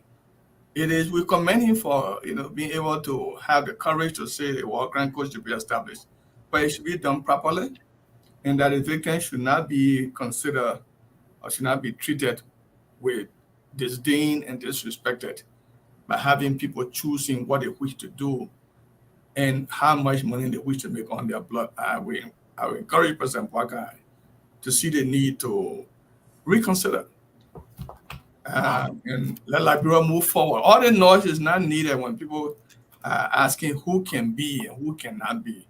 It makes no sense to me. And I think it's terrible, as the representative said, for people to be accusing people publicly without proof. thank you, sir. Professor, thank you so much. It was great to have you, Council. I hope you come back on the show again. Thank you. Yeah. Thanks, everyone. Really appreciate it. And I hope we don't forget the victims in this whole thing. The purpose of the war crimes court. We got to remember the victims and bring justice to the victims. So I just want to say thanks, Doc, for all the help in making this happen. So thanks, everyone. Thank Professor, you. thank you so much. Really, For having me. and hopefully we'll talk about the new lobbies that were appointed recently by President Boakai. Hopefully Monday we'll talk about that. But Henry, come on. I want to thank everybody for joining us. To all our viewers, thank you. We'll be back here Monday, break 4:45 on Monday. We'll be back here. Thank you and have a great weekend. Henry, Thank you. come on. Bye-bye. All right, bye-bye. Henry, where are you? Henry's sitting in the back somewhere. Henry, you want me to end this? I want him to come on before I end this. All right, we're not getting him, so I guess we're just gonna end. All right, Doc. All right, Prof. Take care. Okay, guys. Bye-bye.